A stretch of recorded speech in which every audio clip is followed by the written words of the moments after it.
Salut, moi c'est Pascal et bienvenue à ce deuxième épisode de Podcast Aventurier. Ce podcast où je discute avec des gens qui, comme toi et moi, aiment les grandes aventures. Aujourd'hui, je vais te présenter Guillaume et Kevin Taurin, qui forment l'équipe Hey Bro. Oui, ce sont deux frères qui se sont donné le défi de faire le tour du monde à vélo en 3 ans. Rien de moins. J'ai eu la chance de leur parler en plein milieu de leur voyage alors qu'ils étaient rendus au Chili. Si tu aimes ce que je fais, il n'y a aucun doute, tu vas les aimer tout autant. Alors, on perd pas de temps, mets tes écouteurs pour l'écouter en mode podcast en faisant autre chose, ou assis-toi bien confortablement. Kevin et Guillaume ont tourné de très belles images depuis le début de leur voyage et je vais en faire passer tout au long de l'entrevue. Alors, bonne écoute, je te présente Hey Bro.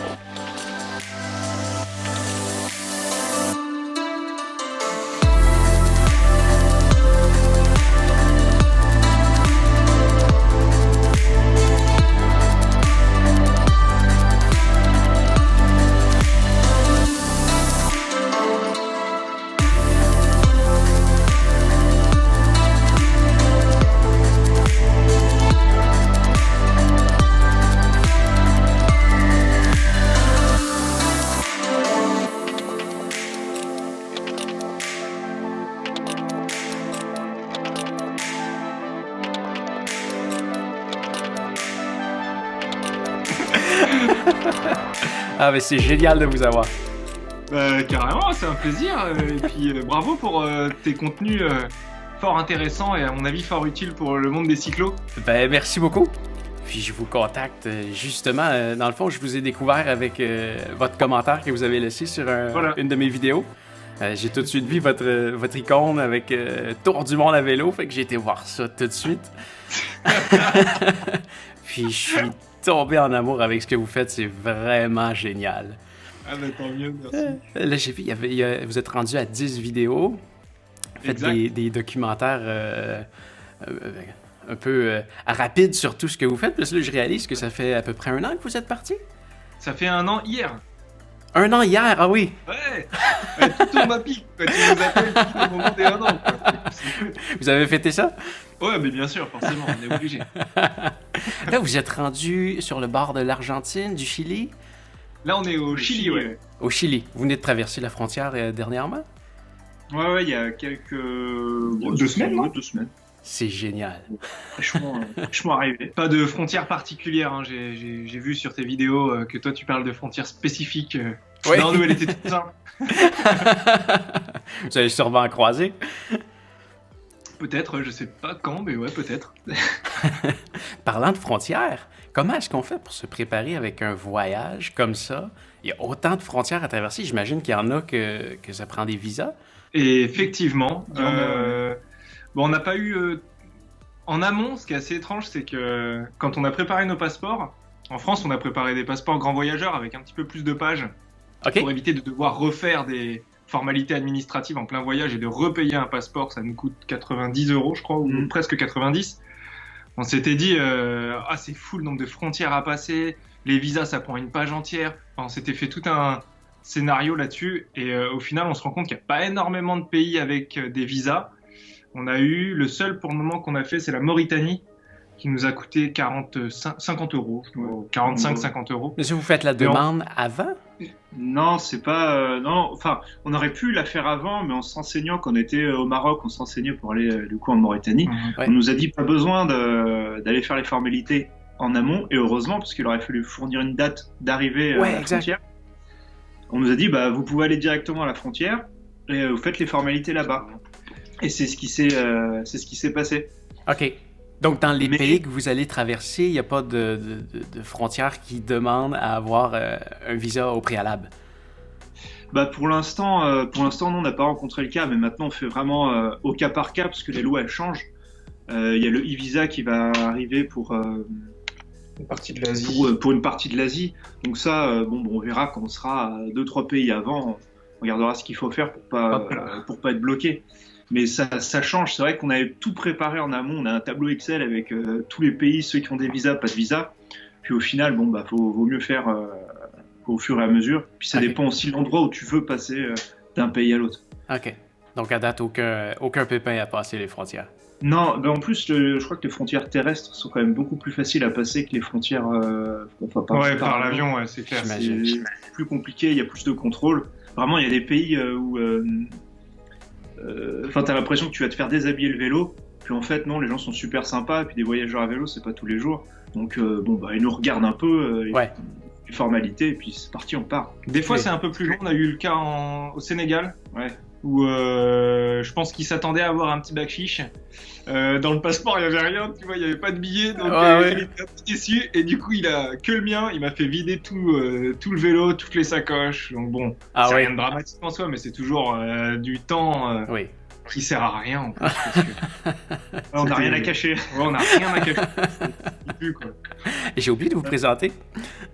Donc vous êtes deux frères. Exact. Oui. Moi, c'est Guillaume. Et Guillaume. Et Kevin.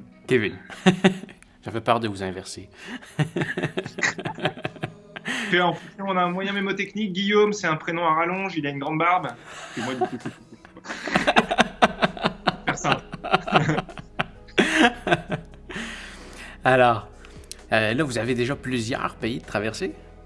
Yes, 10. 10 pays, donc il en reste encore une trentaine. C'est un trajet de... J'avoue. C'est un trajet de 80 000 km que vous avez prévu. Ouais, ça c'est bon, tout ça, ça reste très théorique, surtout à 80 000 km, on l'annonce un peu moins parce que on se rend compte déjà que là on en a fait 15 000 donc en un an. Ouais. Il y a eu pas mal de péripéties, je sais pas si tu as eu l'occasion un petit peu de voir, mais on a eu un vol de vélo. Voilà. Il y a eu des petits trucs comme ça qui nous ont énormément freiné sur le voyage. Du coup, puis la traversée de l'Atlantique aussi, qui n'était pas au programme. Ah oui, vous prévoyez le faire en avion au début?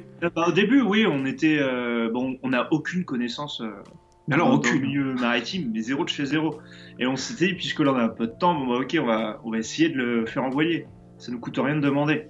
Et incroyable, ça, c'était possible. Donc ça nous a rajouté bien 3 semaines en plus, parce qu'il y a eu la semaine de préparation, plus la traversée. C'est 3 semaines la traversée?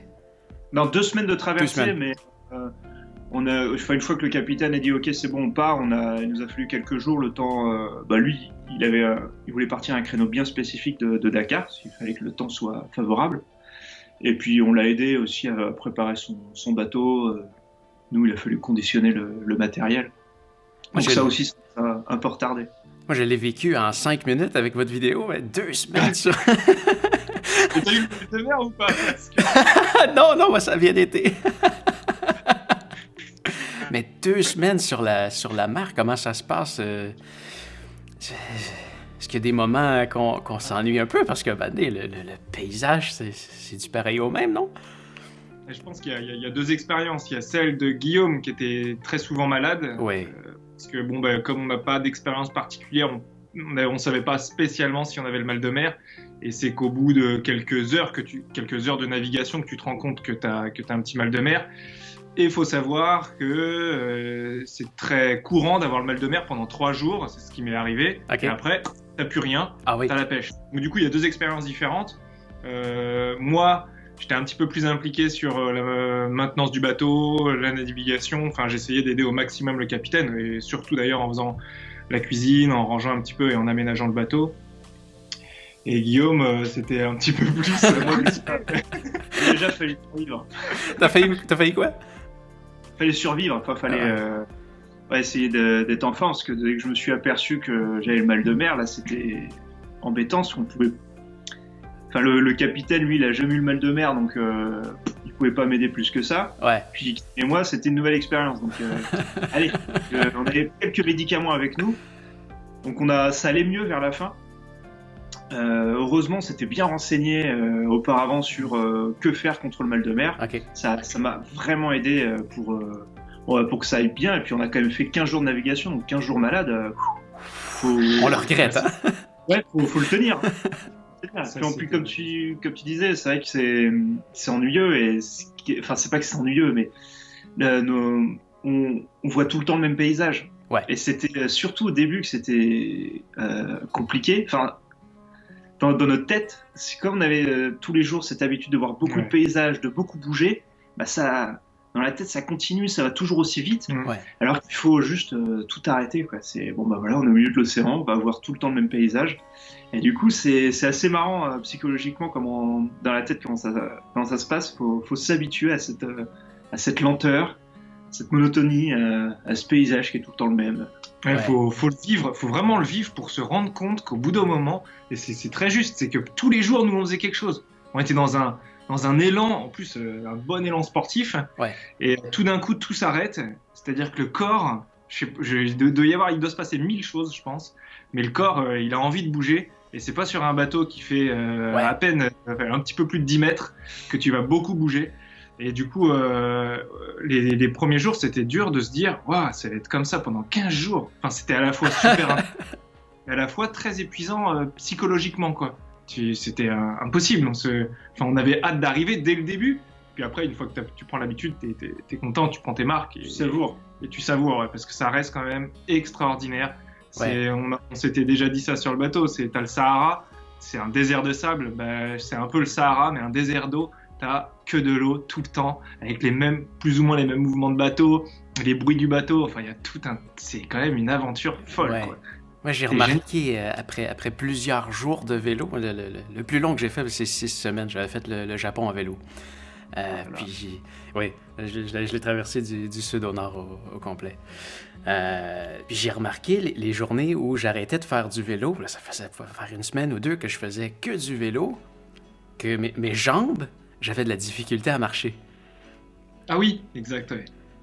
On a ça aussi, c'est classique. C'est vrai ça. Le muscle s'est formé pour travailler différemment, puis pour faire un truc aussi banal que marcher, après il y a quelque chose qui marche plus. Ouais, exact. Et ça nous est arrivé en Argentine. On est resté quelques jours chez le frère d'une amie de Guillaume. Et on se pose, on révise les vélos, voilà, on fait tout bien. Et puis on se dit, on va faire une petite randonnée. Le paysage était assez impressionnant et on est allé monter à une petite montagne, quoi. Ouais. On monte. On était fatigués, on finit la randonnée. Le lendemain et surlendemain, surlendemain, des courbatures. Mais... Comme si on avait fait une course à pied, 10 km sans entraînement. C'était incroyable. C'est à peine si on pouvait bouger. Oui. C'est fou. Malgré la forme. Ouais. C'est ça. C'est vrai qu'on est quand même bien en forme. On fait attention à l'hydratation, mais dès qu'on fait autre chose, ça ne pardonne pas. C'est comme rouler sans les bagages avec nos vélos. Ouais. Ah oui, ça t'est déjà arrivé, ça, quand tu roules quelques jours avec, tu les enlèves et puis... Oui, on t'enlève. Un délire, ça aussi. Ah oui, c'est incroyable. On s'habitue au début, on se dit c'est lourd, ça n'a pas de bon sens, puis finalement on s'habitue à ça. Ouais, c'est nos muscles qui veulent travailler trop fort à tourner le guidon, qui est finalement super facile à tourner. Exact. Ouais. C'est vraiment ça, quoi. C'est super facile à tourner. J'avais fait une vidéo avec ça au Japon. Je m'étais filmé parce que j'avais vu justement quelqu'un qui l'avait fait avant que je regardais des vidéos. On va faire un tour je vais traverser le Japon en vélo, je regarde des vidéos, comment ça se passe, puis j'avais vu des gens faire ça, fait que je m'étais filmé la première fois que je l'avais essayé, puis oui, on le voit, c'est assez drôle. C'est typique, ça. Et puis dans le désert, vous êtes resté là combien de temps dans le désert? Avec les images que je voyais, c'était du sable, c'était seulement du sable. C'est assez particulier aussi, comment on fait pour s'hydrater, vous êtes parti avec d'énormes réserves d'eau ou... Non. On s'était renseigné au préalable, et finalement, effectivement, il y a des parties désertiques, mais vu qu'on est près des côtes, elles sont pas si longues que ça. Ok. Et il y a beaucoup maintenant de stations-service ou vraiment des tout petits villages qui sont sur la route. Donc comme on est sur un axe, une des seules routes qui la traverse du nord au sud, on a fait quoi maximum, peut-être 120 km sans rien croiser. Ok. Enfin, quand je dis rien croiser, on est sur la route et après il y a de la circulation. Il y a même des personnes qui se sont arrêtées par moment pour nous donner des bouteilles d'eau. Donc on avait une réserve d'eau, oui, mais c'était pas plus que d'habitude. Mais en plus, il y a une autre problématique dans cette partie-là, même dans toute l'Afrique, c'est qu'on est contraint d'acheter des bouteilles d'eau. Parce que l'eau, même au Maroc, on nous a dit d'ailleurs à plusieurs reprises que l'eau était potable au Maroc, peut-être dans les grandes villes style Casablanca ou Rabat. Mais moi, je suis tombé malade à cause de l'eau. Ah oui. Guillaume, t'es tombé malade, on suppose aussi à cause de l'eau. Donc, t'es constamment obligé d'acheter des bouteilles d'eau. Du coup, tu vas pas en acheter. En plus, c'était des petites, c'était des formats de 50 centilitres, quoi. Je veux dire, on en a acheté 10 une fois, quoi. 10. Ça finit par coûter cher aussi. Ça coûte cher, ça pollue, ça sert à... c'est dommage, quoi, c'est nul. On essayait d'acheter des bouteilles de 5 ou même 10 litres. Nous, on a beaucoup de gourdes. On a gourdes et poche à eau. On peut avoir jusqu'à 20 litres d'eau, je pense. Je dois pas dire de bêtises, même plus de 20 litres. 6, un peu plus de 20 litres d'eau, mais c'est vraiment quand on a besoin, que les poches d'eau, c'est rare qu'on s'en serve.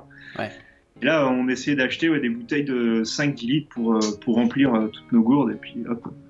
On a chez nous des gourdes Brita qui ont un filtre à l'intérieur qu'on peut verser l'eau dedans. Ça pourrait être intéressant. On n'a pas ce système-là. On a acheté même je pense que tu vois ce que c'est. C'est des filtres avec de la fibre de verre à l'intérieur. C'est petit comme ça. Ça se visse sur des bouteilles d'eau avec comme un goulot classique. Ouais. Sinon, ça se visse aussi sur nos poches à eau. On a des poches de 6 litres. Et on l'a pas utilisé énormément de fois, quelques fois au Brésil. Et ça filtre déjà ça filtre pas les virus, ça filtre pas certains métaux, mais ça enlève déjà les bactéries. C'est déjà bien. C'est pas assez. Ouais, je l'utilise pour filtrer l'eau de mon robinet, fait que c'est sûr que peut-être que les virus, ça serait pas assez. Ouais. Après, il existe des filtres qui filtrent les virus, mais pas avec ce petit format. Enfin, tu connais les contraintes du cyclo-voyageur. Ouais. C'est d'avoir le plus petit et efficace possible. Voilà. J'ai vu que vous étiez parti très, très, très chargé. C'est ça, c'est notre signature. Parce que on a déjà fait des voyages à vélo. Ouais. Vous aviez fait quoi avant? On a fait le tout premier, c'est ce qui est un petit peu à l'origine de tout ça. C'est les chemins de Saint-Jacques-de-Compostelle. Ouais. On a fait en partant, on avait fait une partie à Paris et puis après c'était Poitiers. On a fait Poitiers jusqu'à Saint-Jacques. D'accord. C'était pendant nos vacances scolaires en 3 semaines avec des VTT, chargement. Pour le coup, on n'avait pas grand-chose avec nous. Rien. Ouais. Et après on a fait l'Eurovélo 6. Donc en Europe, il y a énormément de sentiers, mais comme d'ailleurs au Canada, j'ai appris qu'il y avait beaucoup aussi de sentiers cyclo. La route verte. En Europe, c'est pareil. Tu as tous les Eurovélos, donc il y en a plus d'une dizaine. On a fait l'Eurovélo 6 et la route des lacs. Un bout de l'Eurovélo. Puis voilà. Après quelques petits trajets en France. Ouais. Mais les trois gros projets, c'était Saint-Jacques, la Suisse à vélo et un bout d'Eurovélo 6. Ouais. C'était l'Allemagne jusqu'à Budapest. Jusqu'à Budapest. Je n'avais pris quelques-uns. J'avais l'Allemagne, l'Autriche, la Hongrie, la Slovaquie, la Suisse. Exact, ben voilà. Et maintenant, le monde. Et maintenant, il y a beaucoup plus de pays, c'est clair. Pour répondre à ta question, on était très chargés. Oui. C'est toujours la problématique quand tu te projettes en te disant « Ouais, je vais faire un tour du monde ». Tu te dis, c'est pas que 2 semaines, c'est pas que 3 semaines de voyage. Donc, on a tendance à prendre peut-être un peu plus de réserve. Et puis, il y a aussi les affaires d'hiver qui sont assez volumineuses. Donc, mis bout à bout, c'est vrai qu'on était bien chargés. Ouais. On réduit peu à peu notre chargement. Sans pour autant s'en plaindre. On ne s'en plaint pas énormément d'être chargé comme nous sommes. On doit être on suppose, 40-45 kilos par vélo avec le vélo, donc sans la nourriture. Donc oui, c'est lourd. Ouais. Pour certains, c'est hyper lourd, parce que c'est la mode des vélos ultra light. Et pour d'autres, c'est normal, parce que sur la route, on en a eu bien plus chargé que nous. Donc pour nous, le chargement, on s'en fiche un peu, quoi. Alors après, c'est sur les chemins qu'on emprunte, et notamment, vu qu'au début de ce tour du monde, on a fait le même chemin qu'en 2011 sur les routes de Saint-Jacques-de-Compostelle. Là, on a un peu varié notre terrain. On prenait plus les sentiers qui prenaient à pied, qui étaient, là, fallait des VTT. Clairement. C'est pas très cyclable. Quand on sentait que ça allait être trop dur, c'est pas grave. On passait sur une route qui était à côté. Et puis on s'en est très bien sorti. On adapte notre terrain avec l'équipement qu'on a. C'est sûr qu'il y a des trucs qu'on peut pas faire. On est conscient. Ouais. Parce que vous avez des vélos de route, surtout. C'est des... Non, c'est des vélos... Des vélos touring, mais je veux dire qui sont pas faits pour aller sur des sentiers, hors des sentiers battus, disons. Oui, enfin, nous, on aime bien quand même... ici, en Amérique du Sud, ils appellent ça les ripios. C'est des chemins, quoi, on va dire, un peu accidentés. OK. C'est toujours plus agréable hein, sur du bitume, bien sûr, mais on aime bien aussi un petit peu aller à côté. C'est là où tu trouves les paysages les plus sympas, les relations humaines aussi les plus incroyables. C'est dans ces moments-là, quoi. Ouais. C'est super. On y va, mais après, pas sur des terrains trop accidentés. Enfin, faut vraiment le voir, le terrain accidenté de chez accidenté, quoi. Ça, c'est possible avec un... Enfin, sûrement possible. On l'a fait. C'est sur 2 km. Ouais. C'est toujours les endroits les plus beaux, mais les plus chiants à pédaler. Ça, c'est clair. Ouais. On s'en plaint sur le moment, mais une fois qu'on y est... C'est la récompense, ouais. Exactement. Ça fait les plus belles images. Ouais, d'autant plus. Parlant d'images, c'est incroyable ce que vous avez comme image. Puis le montage, est-ce qu'il y a une équipe derrière vous en ce moment? Ouais. L'équipe qui est là, mais... Moi, je travaillais dedans avant. Je travaille toujours, on va dire, dedans, dans l'audiovisuel en règle générale. Donc, c'est vrai qu'on a beaucoup réfléchi à cette partie-là dans notre voyage. C'est pour nous important de le véhiculer parce que c'est de cette manière, nous, qu'on a été inspirés à voyager. En tout cas, ça a contribué à notre inspiration, à cette motivation de voyager. Donc c'était très important pour nous de le transmettre en vidéo et en photo. Après oui, il y a une petite équipe quand même en France qui gère déjà énormément de choses pour nous, savoir gestion des colis, quand on doit prendre des petites commandes, quand on doit remplacer la casse. Ah, c'est ça. Il y a un ami... Vous avez du matériel que vous échangez au cours du voyage pour vous acclimater, disons? Oui, on pas... Enfin, si tu veux, on est parti avec notre... Ah oui, quoique, non. Oui, c'est vrai que globalement... en France, il y a... Si on veut commander des pièces spécifiques, il y a un ami qui les réceptionne. Et quand on peut se le faire rapatrier par avion, c'est déjà arrivé 2 fois, là en 1 an. Bon, ça nous permet de ramener du nouveau matériel un peu technique qu'on trouve pas dans le pays où on est. Ouais. Et puis aussi du matériel, donc ça peut être des vêtements ou pour tout ce qui est numérique. Je sais pas, des objectifs ou aussi pour sauvegarder les données. Tout ce qui est très important. Des disques durs pour faire un petit backup. En France quand même, quoi. Ouais. Là, c'est vrai qu'on a un ami qui s'occupe de la gestion de tout ça, qui gère énormément. Et puis pour l'aspect vidéo, il y a un autre ami, on est en partenariat avec une société de mixage son qui, du coup, moi je me prends pas la tête avec le mixage son et il gère tout ça, donc c'est génial, quoi. Le montage et tout. Le montage, c'est moi qui le fais sur place. Ah oui, c'est vraiment très très bien fait, chapeau. Non, mais surtout quand on se dit que c'est fait en voyageant, c'est vraiment c'est incroyable. C'est la particularité. De toute façon, c'est difficile, je pense, pour un autre monteur de récupérer toutes les images. Ouais. Et, il va passer 4 fois plus de temps que moi, donc du coup, c'est vrai que c'est plus rapide comme ça. On en profite quand on est en pause, actuellement d'ailleurs. Ouais.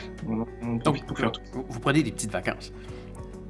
Ah on est obligé, de toute façon. Ouais. C'est important. Rien que pour faire la rencontre de certaines personnes. Là, on est hébergé chez un monsieur qui est inscrit sur, je pense que tu connais les Warm Shower. Ouais. Voilà, du coup, on bénéficie aussi beaucoup de ce réseau-là qui est génial pour les cyclotouristes. Franchement, c'est génial. Et du coup, ça nous permet de rester un petit peu de temps, de passer des moments, quand on mange, des moments d'échange particuliers avec les locaux. Et c'est super, quoi. C'est toujours des super belles surprises. Ouais. Donc là, vous restez là quelques jours avant de continuer. Exact. OK. Le temps pour faire un peu de montage. Exact. Vous savez, toujours comme ça, on roule un peu, on s'arrête chez des gens, si c'est possible, on prend des contacts et on en profite, on se repose, on fait la mécanique, lessive, et puis on repart, nickel. La mécanique, vous avez eu beaucoup de travail à faire après avoir traversé l'océan? Oh là là là là là. Ouais, il y a eu de la casse. Ça a rouillé beaucoup. Hein. Ouais, ça a bien. On a déconné là. Bon, en même temps, la chaîne, c'est carrément de notre faute. On voulait l'enlever, puis je pense par fainéantise, on l'a pas. Il y a du parafainéantise, mais surtout, on pensait pas que ça allait autant attaquer en si peu de temps. 15 jours, c'est.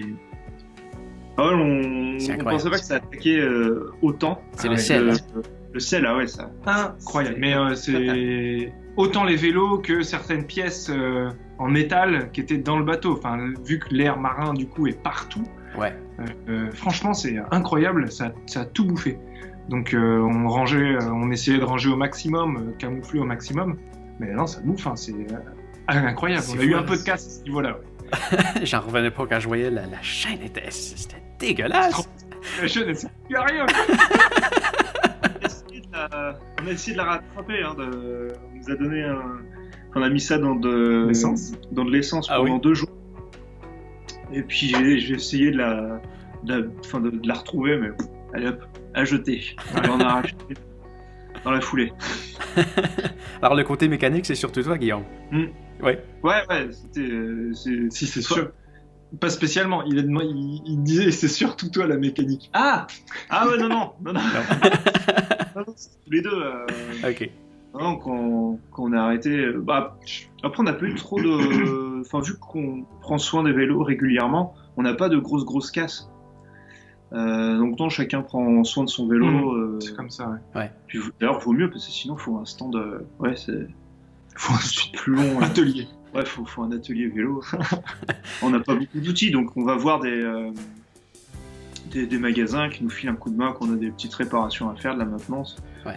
Là, on va y retourner bientôt, 2-3 pièces à changer. Ouais. Mais ils vont bien, les vélos. Jusqu'ici, on a, hormis la traversée où il y a eu un peu de casse, rien de bien particulier. Non, pour le moment, c'est cool. Mais ce que j'ai vu qui m'a le plus fâché, vous avez vécu ce qui se passe le pire qui peut arriver dans un voyage à vélo? Se faire voler son vélo? Eh ben oui, ça c'est le truc... Comment on se sent? Incroyable. Au bout de 2 mois, au début du voyage, il y en a un qui part, ça nous a calmés. On a fait avant le voyage, on est allé dans des écoles, dans des collèges pour présenter un petit peu l'aventure et essayer de donner envie aussi aux plus jeunes de se lancer dans ce type de rêve. Et ils nous posaient régulièrement des questions. T'avais des trucs, qu'est-ce que vous faites si l'un d'entre vous tombe malade, il y avait plein de conditions. Et il y avait si quelqu'un se fait voler le vélo. Ouais. Je sais pas si tu te souviens de ce moment au collège. J'étais là. Alors, on peut éventuellement supposer qu'on va se faire voler le vélo, mais c'est inconcevable. Enfin, je pensais plus qu'il était probable qu'on se casse un bras, une jambe, que se faire voler le vélo. Et c'est fou, mais ça s'est produit. 2 mois après le départ, à Lisbonne. Grande ville, hein. Ouais. Pas d'autres mots. Le vélo était quand même à l'intérieur? Oui. Après, c'est là où faut vraiment faire attention quand on loge quelque part. On sentait que le quartier était pas. Ça respirait pas la confiance. Donc oui, ils étaient en intérieur, oui, ils étaient attachés, et nous, on pouvait pas avoir un œil dessus.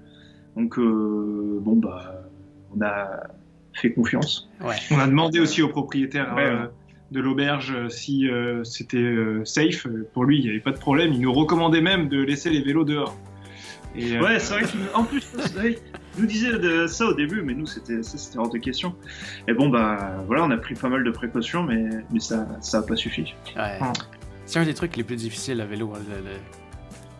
Faut avoir un endroit sécuritaire où ranger son vélo. On peut pas les laisser sans surveillance comme ça n'importe où. Puis c'est quelque chose. J'ai fait une capsule justement là-dessus. C'est le point le plus négatif de voyager à vélo. Ça apporte plein de côtés positifs, mais on est toujours pris avec son vélo.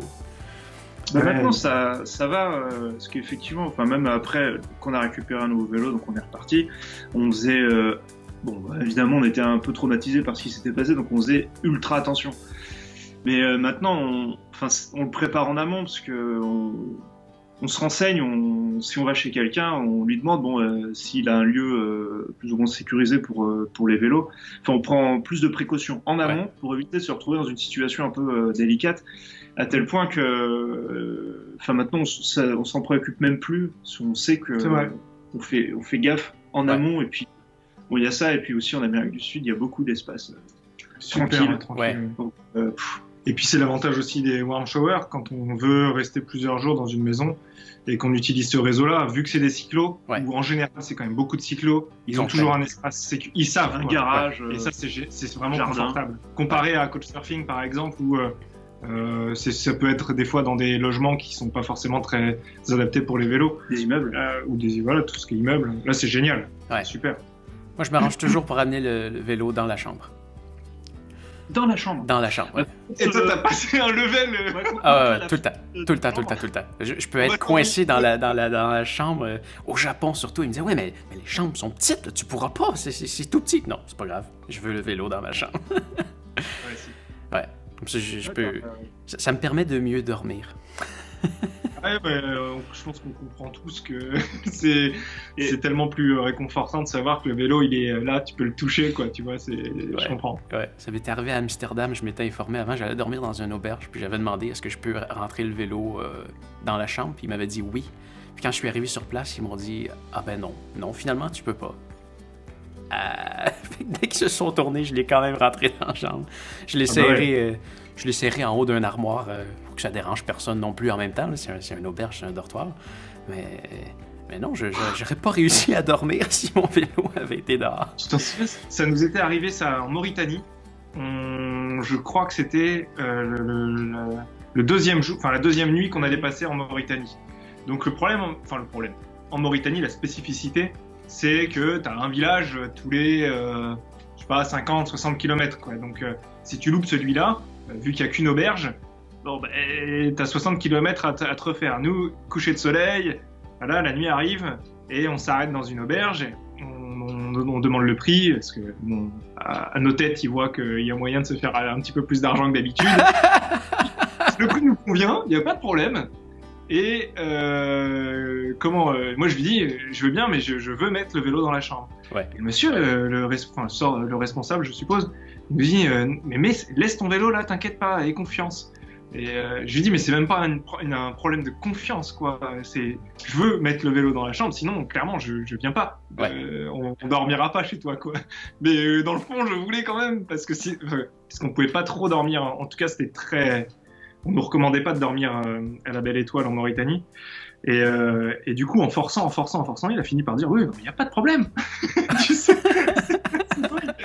Et on a dormi avec les vélos dans une petite chambre. Ouais, c'était une petite chambre, mais là, ils rentraient. De toute façon, quand on a une chambre, c'est juste pour dormir. Ouais. Donc, les vélos sont juste à côté, c'est pas grave. En plus, on avait même fait la cuisine dans la chambre. Ah oui. Ah oui, exact, ouais. Oh là là. Ah oui. Je suis aussi à Hiroshima.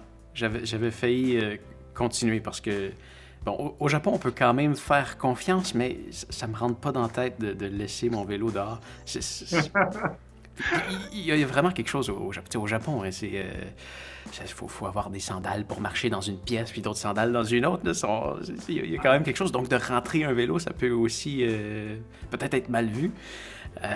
J'avais dû faire au moins 10 hôtels. Et j'ai finalement réussi à en trouver une, peut-être la 11e, mais j'étais sur le bord de dire, je vais aller dormir ailleurs qu'à Hiroshima. Oh là là, mais toi, t'as un cadenas? J'ai un cadenas, mais je l'utilise pratiquement pas. C'est vraiment en cas de grande nécessité où je suis vraiment obligé de me départir de mon vélo. Oui, comme quand tu vas faire les courses, par exemple, ou ce genre de choses. Ouais, faire une montagne ou des choses comme ça. Oui. Mais généralement, même si rendu dans la chambre, si je suis dans un hôtel, il n'y a aucun problème. Là, ou comme là où est-ce que vous êtes, c'est assez sécuritaire, je pense. Vous êtes chez quelqu'un. Hein? Oui. Oui, carrément. Ouais. Mais disons, au Japon, il y a quelques fois, ils disaient on ne veut pas qu'il soit dans la chambre, mais on peut le mettre dans une pièce où tous les employés ont accès. Ah bon, ok, je vais le mettre dans cette pièce-là, mais là, je vais au moins juste mettre un cadenas dessus pour que ça soit plus compliqué de se déplacer si jamais il y a quelqu'un qui rentre. Mais c'est toujours quelque chose qui est en dedans de moi parce qu'au Japon, ça m'a fasciné. Êtes-vous déjà allé au Japon? Ben non. On voudrait, on hésite même. Parler. Ouais, d'ailleurs, s'il y a une opportunité, on le fera. C'est incroyable comme peuple. J'ai vu à Tokyo, donc, qui est une mégalopole, il y avait un vélo qui était dans la rue, puis un vélo à plusieurs milliers de dollars. Pas attaché. Puis je repasse plusieurs heures plus tard, il est encore là. J'ai échappé mon portefeuille. Je l'ai mis dans ma poche de vélo. Je suis parti. Puis il est tombé pendant que je roulais. Je m'en suis rendu compte plus tard. Je me rire de voir. Plus de portefeuille, pas d'argent, pas de carte de crédit, rien. J'avais plus rien. Il me restait juste mon passeport. Au moins, mais plus d'argent. Ça faisait à peu près... Je suis retourné de bord. J'ai refait le trajet où la dernière fois je l'ai utilisé, je ne l'ai pas retrouvé. J'ai refait encore le même trajet. Puis là, je l'ai retrouvé. Il était sur un coin de rue. Mais non! Il était sur un coin de rue. Il y a plein de gens qui passaient là. Puis tout était dedans.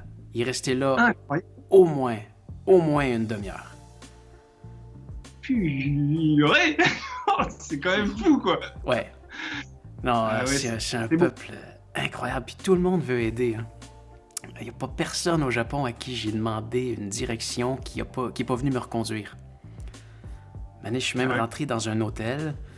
J'ai demandé est-ce qu'il reste une chambre de disponible. Elle a dit c'est pas un hôtel ici, mais viens, je vais venir t'en montrer une. Elle a marché 6 coins de rue avec moi. Elle a dit ici, c'est un hôtel. Elle aurait pu me dire c'est la pancarte jaune là-bas. Non, non, elle marchait avec moi. Non, c'est vraiment un peuple incroyable. Ça donne envie là, d'autant plus. Ouais. Il paraît que tu communiquais avec eux.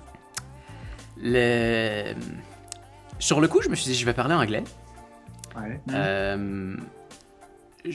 Non, même avant ça, je m'étais dit, je vais essayer d'apprendre le japonais. Ouais, voilà. Tu fais bien de rire de moi, c'est quelque chose. Alors, j'ai appris une phrase. Watashi wa nihongo ga hanasedai. Ça veut dire, je parle pas japonais. Parce qu'en même temps, je me dis, tu sais, si je me mets à parler en japonais à la personne, elle va me répondre en japonais. Je comprendrai pas. Donc, c'est la seule phrase que j'ai appris. Puis je me suis dit, le reste, je vais me débrouiller en anglais. Puis quand j'étais à l'aéroport à Montréal, au départ, je me suis retrouvé qu'avec des Japonais. Ils n'ont pas de touristes au Japon. Il n'y a que des Japonais. Donc, moi, je me retrouve là, puis je remarque, OK, non, je suis fou. Il n'y a pas personne qui parle anglais là-dedans.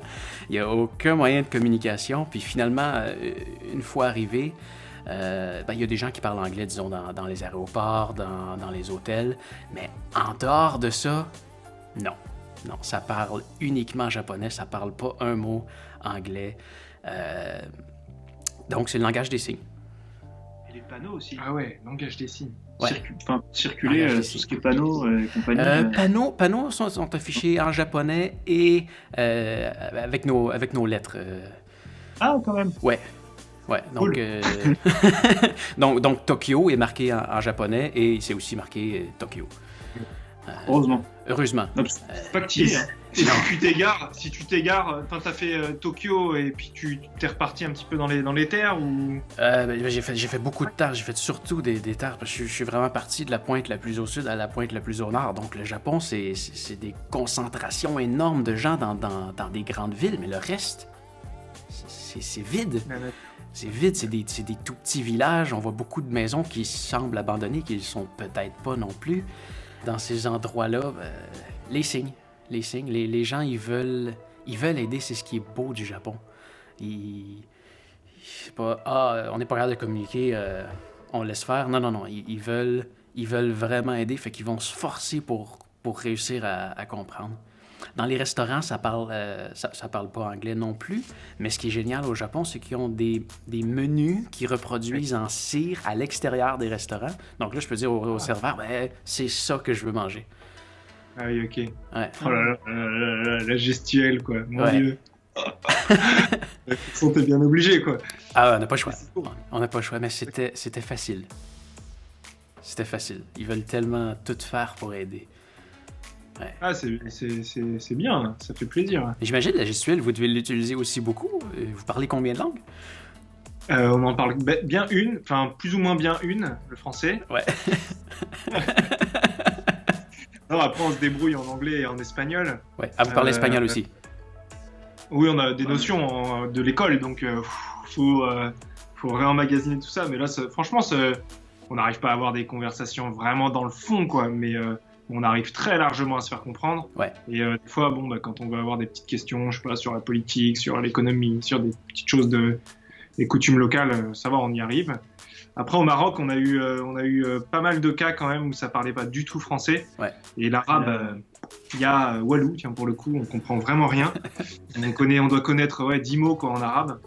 Et du coup, ça communiquait vraiment beaucoup avec les signes, les images sur le téléphone. Et étonnamment, moi, je trouve que c'était des échanges qui étaient très forts et très beaux, quoi. Ouais. On s'est retrouvés quand même à dormir chez des gens, ils parlaient pas un mot de français. Ni d'anglais, hein, bien entendu. Ouais. Et du coup, on a réussi à se faire comprendre. Et je trouve que c'est magnifique, quoi. Et c'est là où on ressent la sincérité de l'hôte, la personne qui nous héberge, à nous recevoir, quoi. Vraiment, l'amour qu'elle apporte à recevoir quelqu'un chez elle, quoi. Ouais. Et là, ça, c'était chouette. 2-3 beaux souvenirs, quoi. Ouais. Puis le reste des autres pays, en Afrique, il y a certains endroits où ça parle un peu français, un peu anglais, mais le reste, c'est... Au Maroc, généralement, dans les villes, dans les grandes villes, il y en a beaucoup qui parlaient français. Ouais. Mais c'est dès qu'on était dans les campagnes, on était dans une région là, où on se sentait pas en sécurité pour faire un bivouac. On a toqué aux portes. Hein. Il y en a clairement, ils nous font en français. Puis d'autres qui essayaient de comprendre déjà ce qu'on faisait. Parce qu'il y en a qui comprennent même pas la notion de voyage à vélo. Donc on a mis du temps à leur expliquer. Et puis après, il y en a beaucoup qui parlent leur langue locale. Il y a plusieurs types de dialectes. Des dialectes. Alors, nous, très, très compliqué. Mais carrément, vous allez cogner aux portes. Bonjour, est-ce que je peux dormir ici? Parce qu'on se sentait pas en sécurité. Et on préférait, quand tu dors chez quelqu'un ou dans le jardin de quelqu'un, tu sais que t'es un peu sous sa sécurité entre guillemets. Ouais. Tu sais que déjà que t'es dans un périmètre qui appartient à quelqu'un, donc t'es tranquille. C'est des fois, on peut se retrouver finalement dans un champ d'une personne qu'on connaît pas, il va peut-être mal le prendre, et puis il peut s'énerver. On n'est pas là pour mettre en colère des gens. Ouais. Quand on le sent pas, on toque aux portes. On l'a fait quelques fois. Ça prend combien de tocs en moyenne avant d'avoir quelqu'un qui veut nous héberger? Ça allait vite. Hein. Ce qui a mis du temps, c'est le temps de se faire comprendre. Mais ouais, c'est clair. Non, généralement, déjà, il faut demander aux bonnes personnes ceux qui ont des grands jardins. Puis à partir de là, c'est assez facile. Bon, si ils voient qu'on n'est pas... qu'on est là à chaque fois on leur dit qu'on est là que pour une nuit, qu'on parle le lendemain matin, qu'on veut juste un petit espace. Il n'y a jamais de problème. Hein. C'est très rare. Au Maroc, ça nous est arrivé une fois. On nous a dit non, vous pouvez pas rester ici. Et monsieur, je lui dis mais pourquoi? C'était un immense jardin avec des chevaux et tout. Tout allait bien. Quoi. Ah oui. Et du coup, il me dit donc il parlait pas français, il faisait traduire avec sa sœur. Et sa sœur, elle me dit non, en fait, ici c'est la garde royale. Ah. Du Maroc. On s'est dit ok, faut y aller, ça quoi. Ça rigole pas quoi. Et puis le soir même, on s'est fait héberger chez un agriculteur super généreux. Puis il y a ça aussi qui est génial quoi, c'est qu'il t'héberge et le soir il t'offre à manger, il met tout en place. Nous il nous avait dressé une table qui n'avait pas servi depuis 10 ans peut-être. Incroyable. Et puis voilà, on a assez haut. C'est unique en fait ces échanges-là et d'ailleurs chaque relation qu'on peut avoir de ce type est toujours unique parce qu'on passe des moments à ne rien se dire verbalement. Ouais. Et pour autant qu'avec la gestuelle, qu'avec le fait qu'il t'offre à manger, qu'il t'offre d'ailleurs le luxe de manger avec lui, et voilà, il y a déjà tout quoi. Il y a une transmission, il y a quelque chose quoi. C'est génial. Il y a des ondes quoi qui circulent, j'en sais rien mais simplement en mangeant sans communication, ça crée une connexion que vous allez toujours vous rappeler. Ouais, c'est vrai. C'est un lien unique avec quelqu'un que vous seriez très heureux de recevoir un jour chez vous aussi. Exactement. Ouais. De revoir quelqu'un. J'avais vu quelqu'un, j'avais fait le Mont Fuji avec lui, je l'avais revu en Italie. Ça faisait des années qu'on s'était pas vu, mais il y a une connexion qui reste parce qu'on a fait des choses ensemble ailleurs dans le monde. C'est des amis internationaux qu'on se crée qu'on se crée dans le fond. Ah ben je comprends tout à fait. Hein. C'est clair que en l'espace d'une soirée et finalement il s'est passé une amitié hyper forte quoi. Ouais. C'est incroyable. Ouais. Incroyable. Qu'est-ce qui vous manque le plus? On va bien répondre cette fois-ci parce qu'on a fait un live Facebook et puis on a directement dit ouais c'est la nourriture, genre le pain, le fromage. Non, ce qui nous manque le plus... aussi le pain et le fromage. Bon, il y a forcément pas mal de pain et de fromage dans l'histoire. Après, c'est la famille, les amis, ceux qu'on n'a pas vus maintenant là, depuis un an.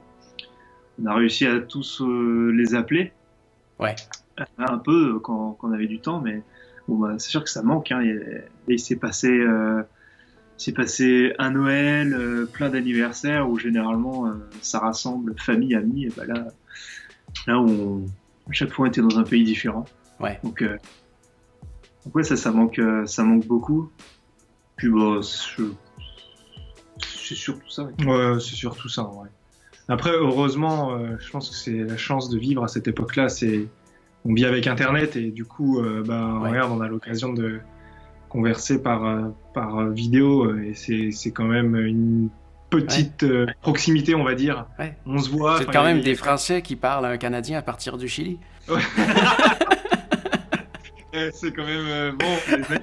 Internet, c'est quand même un point positif.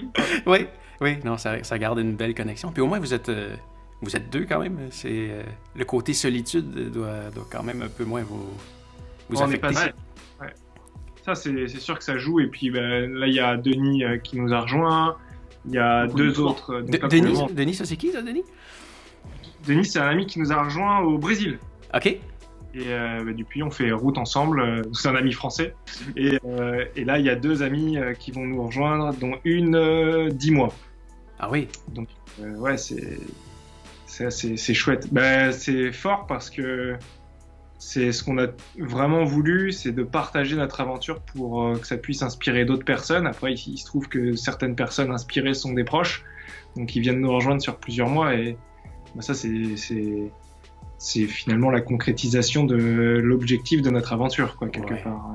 Comme le diffuser en photo, en vidéo, c'est la raison pour laquelle on est tous les trois à discuter. Ouais. C'est génial et il faut que ça continue comme ça, quoi. Il faut partager, il faut que les gens vivent, je pense, ce genre d'expérience pour se rendre compte que c'est extraordinaire. Ouais, ça fait grandir, hein. En plus, ouais, c'est vrai. De voir comment les gens vivent ailleurs, comment ils nous accueillent, comment tous les avantages qu'on a aussi de vivre chez nous. Ça fait de vivre. Vous vivez de la misère quand même, là. Bien sûr. Ça fait en sorte qu'on apprécie beaucoup plus ce qu'on a ensuite. Oui, et puis il y a ce moyen de voyager qui est le vélo. C'est pas la même chose que, même si j'ai pas grand chose contre, que prendre un avion et aller à Montréal par exemple. Ouais. Je pense que t'es en vélo, tu dis je viens de Paris, je suis venu à vélo jusqu'à Montréal. T'es pas du tout reçu de la même manière. Et t'es pas considéré comme un touriste, tu vois, si on peut dire ça comme ça. T'es considéré comme un voyageur. Et du coup, la vision des autres est différente. Et moi, je la trouve vraiment très forte. Nous, à chaque fois, quand on dit voilà les pays qu'on a fait, voilà ce qu'on va faire, t'as les yeux comme ça. Et puis ils se disent c'est incroyable, j'ai des super-héros en moi. Bon, c'est pas le cas, mais... Ça offre une sacrée proximité avec la personne et c'est pas un échange de touristes, c'est pas on va rien acheter et puis et puis ça se passe très bien comme ça, quoi. C'est super. Ouais. C'est génial. Les gens se sentent honorés dans le fond qu'on visite leur pays de cette façon-là. C'est ça, ouais. Exact. J'ai énormément le goût de retourner au Japon, mais j'ai peur en même temps que ce que j'ai ressenti des gens, je l'ai ressenti parce qu'ils voyaient que j'étais en train de traverser leur pays à vélo. J'ai peur que ça soit pas pareil si j'y retourne pas en vélo. Ouais, mais en gros, c'est une fausse crainte, je pense, parce que nous, là, actuellement, on fait en gros le trajet connu d'Alaska à Patagonie. Il y a énormément de cyclo-voyageurs. Bon, peut-être pas dans tous les petits villages qu'on fait. Vous rendez jusqu'en Alaska? Non, on Okay. s'arrête théoriquement au Canada, peut-être avant, peut-être. Enfin, on sait pas. Là, ce qu'on aimerait bien, c'est rejoindre la Nouvelle-Zélande en bateau. Donc, on va voir à partir du Mexique s'il y a des opportunités. Ah, fait que vous montez plus au Canada. Si, on va monter au Canada. Ok. C'est prévu. Après, on n'est pas à l'abri. Je sais pas, quelqu'un qui nous dit oui, je pars en bateau depuis les États-Unis. On switchera malheureusement le pays, excuse-nous, mais ça dépend aussi d'où les bateaux partent. Enfin, là, ça, c'est une partie on doit s'en occuper. Bon, on a largement le temps, mais on ne sait pas comment ça se passe, les bateaux. On est un peu dans la même problématique que la première traversée en bateau. On n'est pas au courant, on ne sait pas trop comment ça fonctionne, les ports, et est-ce que c'est possible de le faire en bateau, quelle saison, d'où est-ce qu'ils partent. Là, pour l'instant, c'est un flou total. On a effectivement largement le temps de se renseigner, mais ça peut bousculer un peu nos plans. À l'origine, on voulait passer on voulait faire Montréal-Vancouver. Oui. Il y a un sentier. J'étais triste de voir que le trajet était disparu de Montréal. C'est clair. Montréal, en plus, moi, j'ai eu la chance d'y aller il y a quelques années et j'ai trouvé ça tellement, tellement beau. Les gens, surtout. Moi, j'ai été très touché par les personnes de Montréal. Bon, malheureusement, on reviendra, hein, mais... Mais si vous changez d'idée, je vous héberge. Hein. Il y aura moyen de mettre le vélo dans la chambre. Oui. Il y a de la place. Mais vous savez que vous avez une partie aussi entre la Colombie et le Panama qui n'a pas de route? Oui. Ça, justement, c'est pour ça qu'on ne s'occupe pas de cette grosse traversée en bateau pour aller en Nouvelle-Zélande. C'est déjà, on doit trouver un bateau pas trop cher pour nous prendre et faire cette traversée. Ouais. Et on va s'en occuper. On va surtout payer, je crois. Bien peur. Un bon business là-bas. Juste qu'on entend parler de cette traversée. Ouais. Mais, donc, il n'y a pas d'itinéraire prévu très à la date. Faut être rendu là. Non. On a arrêté ça. Ouais, on a arrêté parce qu'il y a énormément de... quand on voyage à vélo, il y a tous ces bons aspects, mais on dépend aussi beaucoup de la météo. Ouais. Ça bouscule pas mal de plans. Et puis même nous, on connaît pas tout parfaitement, donc des fois on nous dit tiens, allez voir ce lac, allez voir cette montagne, passer par là, parce que il y a quelque chose à voir, il y a quelque chose à faire. On se laisse porter un peu par tout ce qu'on nous dit, puis ça nous emmène à chaque fois dans des endroits merveilleux. On est très content d'être guidé de cette manière. Donc nous, on a noté un carnet où on a noté tout ce qu'on veut voir, mais en plus, en complément, il y a tout ce qu'on nous conseille. Et forcément, des fois, ça rallonge un peu. Donc on a arrêté de faire du prévisionnel sur du long terme. Et puis c'est aussi on aime bien cette manière de voyager là, et on est parti du principe qu'on voyage pendant 3 ans. Ça va peut-être se rallonger un petit peu. Faut pas, je pense, se donner trop d'objectifs, en tout cas, de destination sur une date, parce que c'est quand même c'est comme ça que tu arrives à te décrocher, quoi. Un peu. Ouais. C'est comme les 15 jours de traversée en Atlantique. On nous a dit que ça allait durer 15 jours. Bon, alors là, tu décroches tout, quoi. Je veux dire, là, c'est la même chose. On a dit que ça va durer 3 ans. Là, faut décrocher. Ouais. Et c'est vrai que ce que dit Guillaume, c'est tout à fait vrai.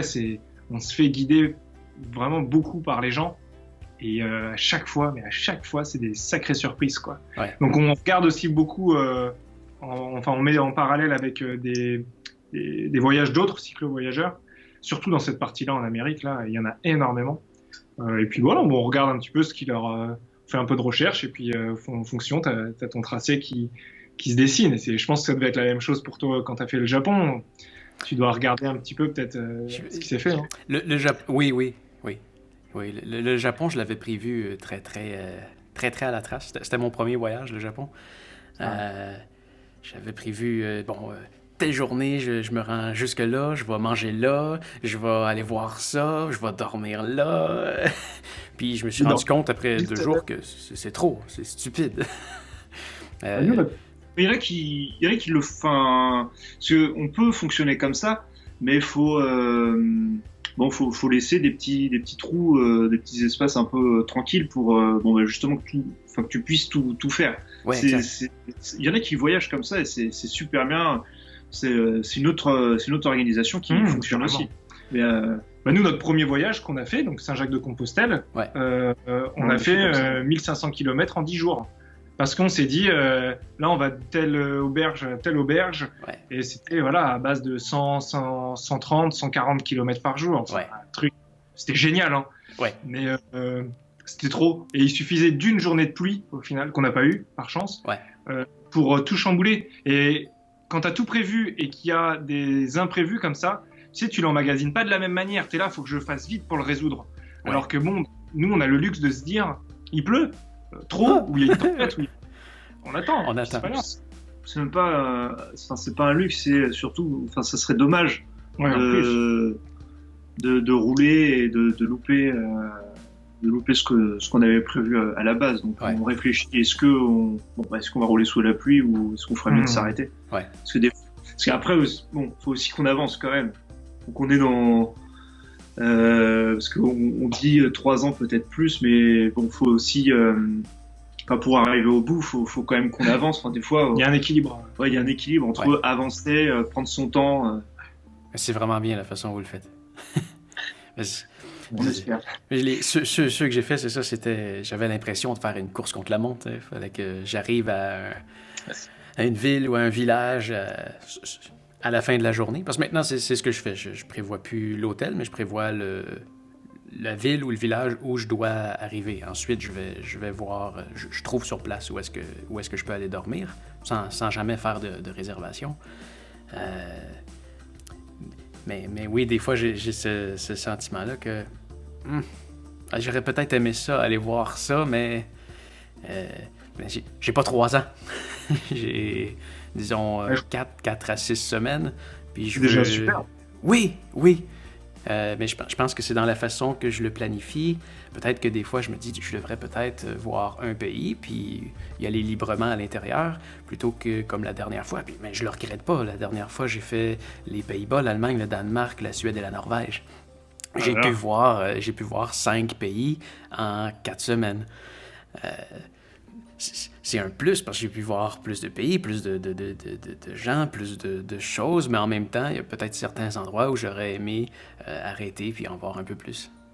Ouais, je comprends. Mais de toute façon, c'est toujours un équilibre à trouver. Et c'est vrai qu'il n'y a pas de voyage type ou de manière de voyager type. Encore heureux, c'est vraiment tout chacun son petit. Ben voilà, t'es bloqué sur. T'es bloqué. T'as 4 semaines ou 6 semaines. Si tu t'y retrouves mieux parce que tu veux voir le plus de pays possible, c'est génial. Mais je pense que c'est super de procéder ainsi parce que tu as une contrainte donc, de temps plus courte que la nôtre, bien entendu. Ouais. Mais par contre, tu as fait pas mal de pays. Tu te dis, le Danemark, c'était le coup de cœur quand je suis passé. Et tu y retournes, en fait. Ouais. Tu as ça aussi. Tu as fait l'observation, on va dire, une bonne observation. Et du coup, si tu as vraiment aimé, tu peux y rester 4 semaines du coup qu'au Danemark. Ouais, la prochaine fois, ouais. Viens en France, dès qu'on revient. Je suis venu en France une fois, mais je peux pas dire que j'ai découvert la France. J'étais à Chamonix. J'étais à Chamonix, puis j'étais à Paris pour reprendre le vol de retour. Bon, la prochaine fois, il faudrait que tu passes en Normandie. Absolument. Je vais vous voir, mais il faudrait pas que ce soit avant 2 ans. Ouais, t'as le temps de te préparer. Il n'y a pas de souci. Mais comment est-ce qu'on... Vous aviez un travail avant? Ou vous décrochez tout ça? Vous débarrassez de tout, dans le fond? C'est un peu ce qui... Enfin, se débarrasser de tout, non, quand même pas. Mais j'ai gardé le frère. On travaillait nous deux. On était... Vous travaillez dans quel domaine? Moi, c'était dans l'électronique. Je travaillais sur un peu partout en France. Je faisais des installations d'automatisme. Donc, c'était un mélange d'électronique et d'informatique. La domotique? Dans le milieu pétrolier. C'était vraiment dans le milieu quoi? Pétrolier. Ok. Surtout au pétrolier, là où les camions citernes viennent récupérer l'essence qu'ils vont amener dans les stations-service. Ok. Donc c'était vraiment un milieu bien particulier. Puis je faisais pas mal de déplacements, mais uniquement en France. Ok. Tu parlais d'automatisation, je pensais qu'on faisait le même travail. Je fais aussi de l'automatisation, mais dans les résidences. Ah oui, ok. Ouais. C'est-à-dire la domotique. Ah ouais. Ouais, ok, génial. Ouais. C'est dans l'électronique aussi un peu. Il doit y avoir du boulot là-dedans, si là, c'est en pleine expansion. Hein. Oui. Moi, je travaillais dans l'audiovisuel. Carrément. Donc, Voilà. des plateaux de tournage, montage. J'ai fini par faire du montage pendant 2 ans dans une petite société de production à Paris. Et avant, je travaillais j'avais fait un peu d'intermittence, notamment pour truc qui a rien à voir, l'opposé même du voyage à vélo, c'était le rallye du Dakar. Et, Le quoi? Le rallye du Dakar. Je connais pas. Tu connais le Dakar, peut-être que ça te parle? Oui. Rallye. C'est-tu le fameux rallye où est-ce qu'il se promène dans des espèces de voitures de sable pour... Exact, il se promène, ouais. Dans le fond, c'est ceux qui font le moins de distance entre le point de départ et d'arrivée, c'est ça? Non. Ça me parle pas. Ok. Et il doit y avoir une course comme ça. Ouais. Non, c'est un rallye, c'est de l'orientation, et puis c'est celui qui va le plus vite qui gagne, quoi. Ok. Pour faire simple. Et je travaillais un peu là-dedans, et puis voilà, en gros, télévision et institutionnel. Ok. C'est là où j'ai trouvé que peut-être que vous m'avez vraiment rejoint quand j'ai regardé vos trucs. On se ressemble. J'ai étudié en montage vidéo. Ah ouais? Oui. Une école sur Montréal? Oui, exactement. Collège Interdac, un cours en montage vidéo. Là. Puis je me redirige de plus en plus vers ça là, avec ma chaîne YouTube. Ah, t'as pris une sorte de formation, c'est ça? Oui. Plusieurs semaines? Ouais, c'est 1 an. C'est 1 an. Ah ouais, non, quand même. Dans le fond, ça s'appelle une attestation d'études collégiales. Ah, super. Donc c'est la même chose que nous, on peut faire dans le fond, ce qu'on appelle au Québec, on appelle ça le cégep. Je sais pas ça serait quoi l'équivalent de ça en France. Mais dans le fond, ça se fait sur 3 ans, puis en le faisant avec ce cours-là, dans le fond, on saute tous les cours de français, mathématiques, ces affaires-là, puis on fait que ça, donc pendant 1 an. Donc on fait le cours qu'on peut faire en 3 ans en 1 an. Ok, ok, top. Super. Ouais. C'est vrai que là, t'es le mélange de nous deux, c'est beau. Exactement. Ouais. Enchanté. Puis là, avec les images, en passant, votre branding, là, c'est incroyable.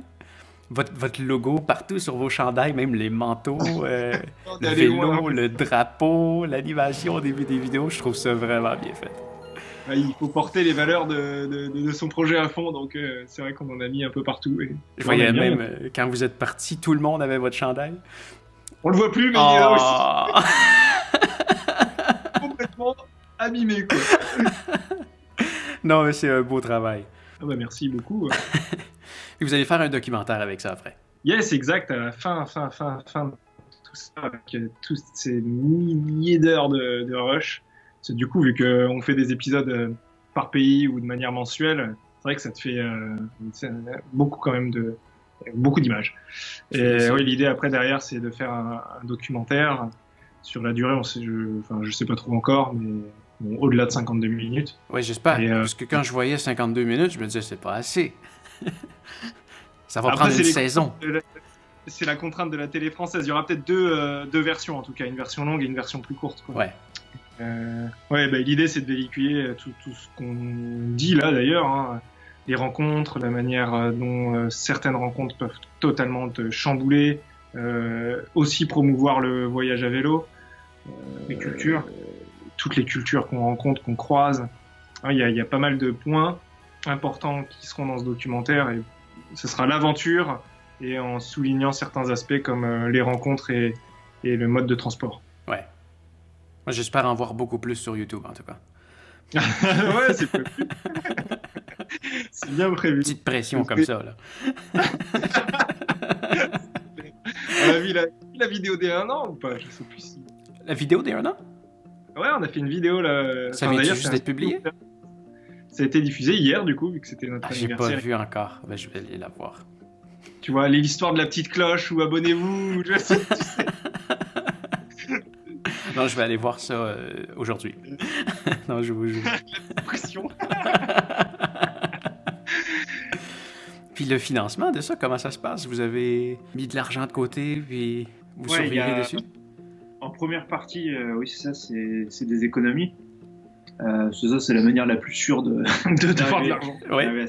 Et puis en seconde partie, une fois qu'on avait bien préparé ce qu'on allait faire, qu'on était bien décidé à partir, il y a eu l'édition d'un dossier de présentation.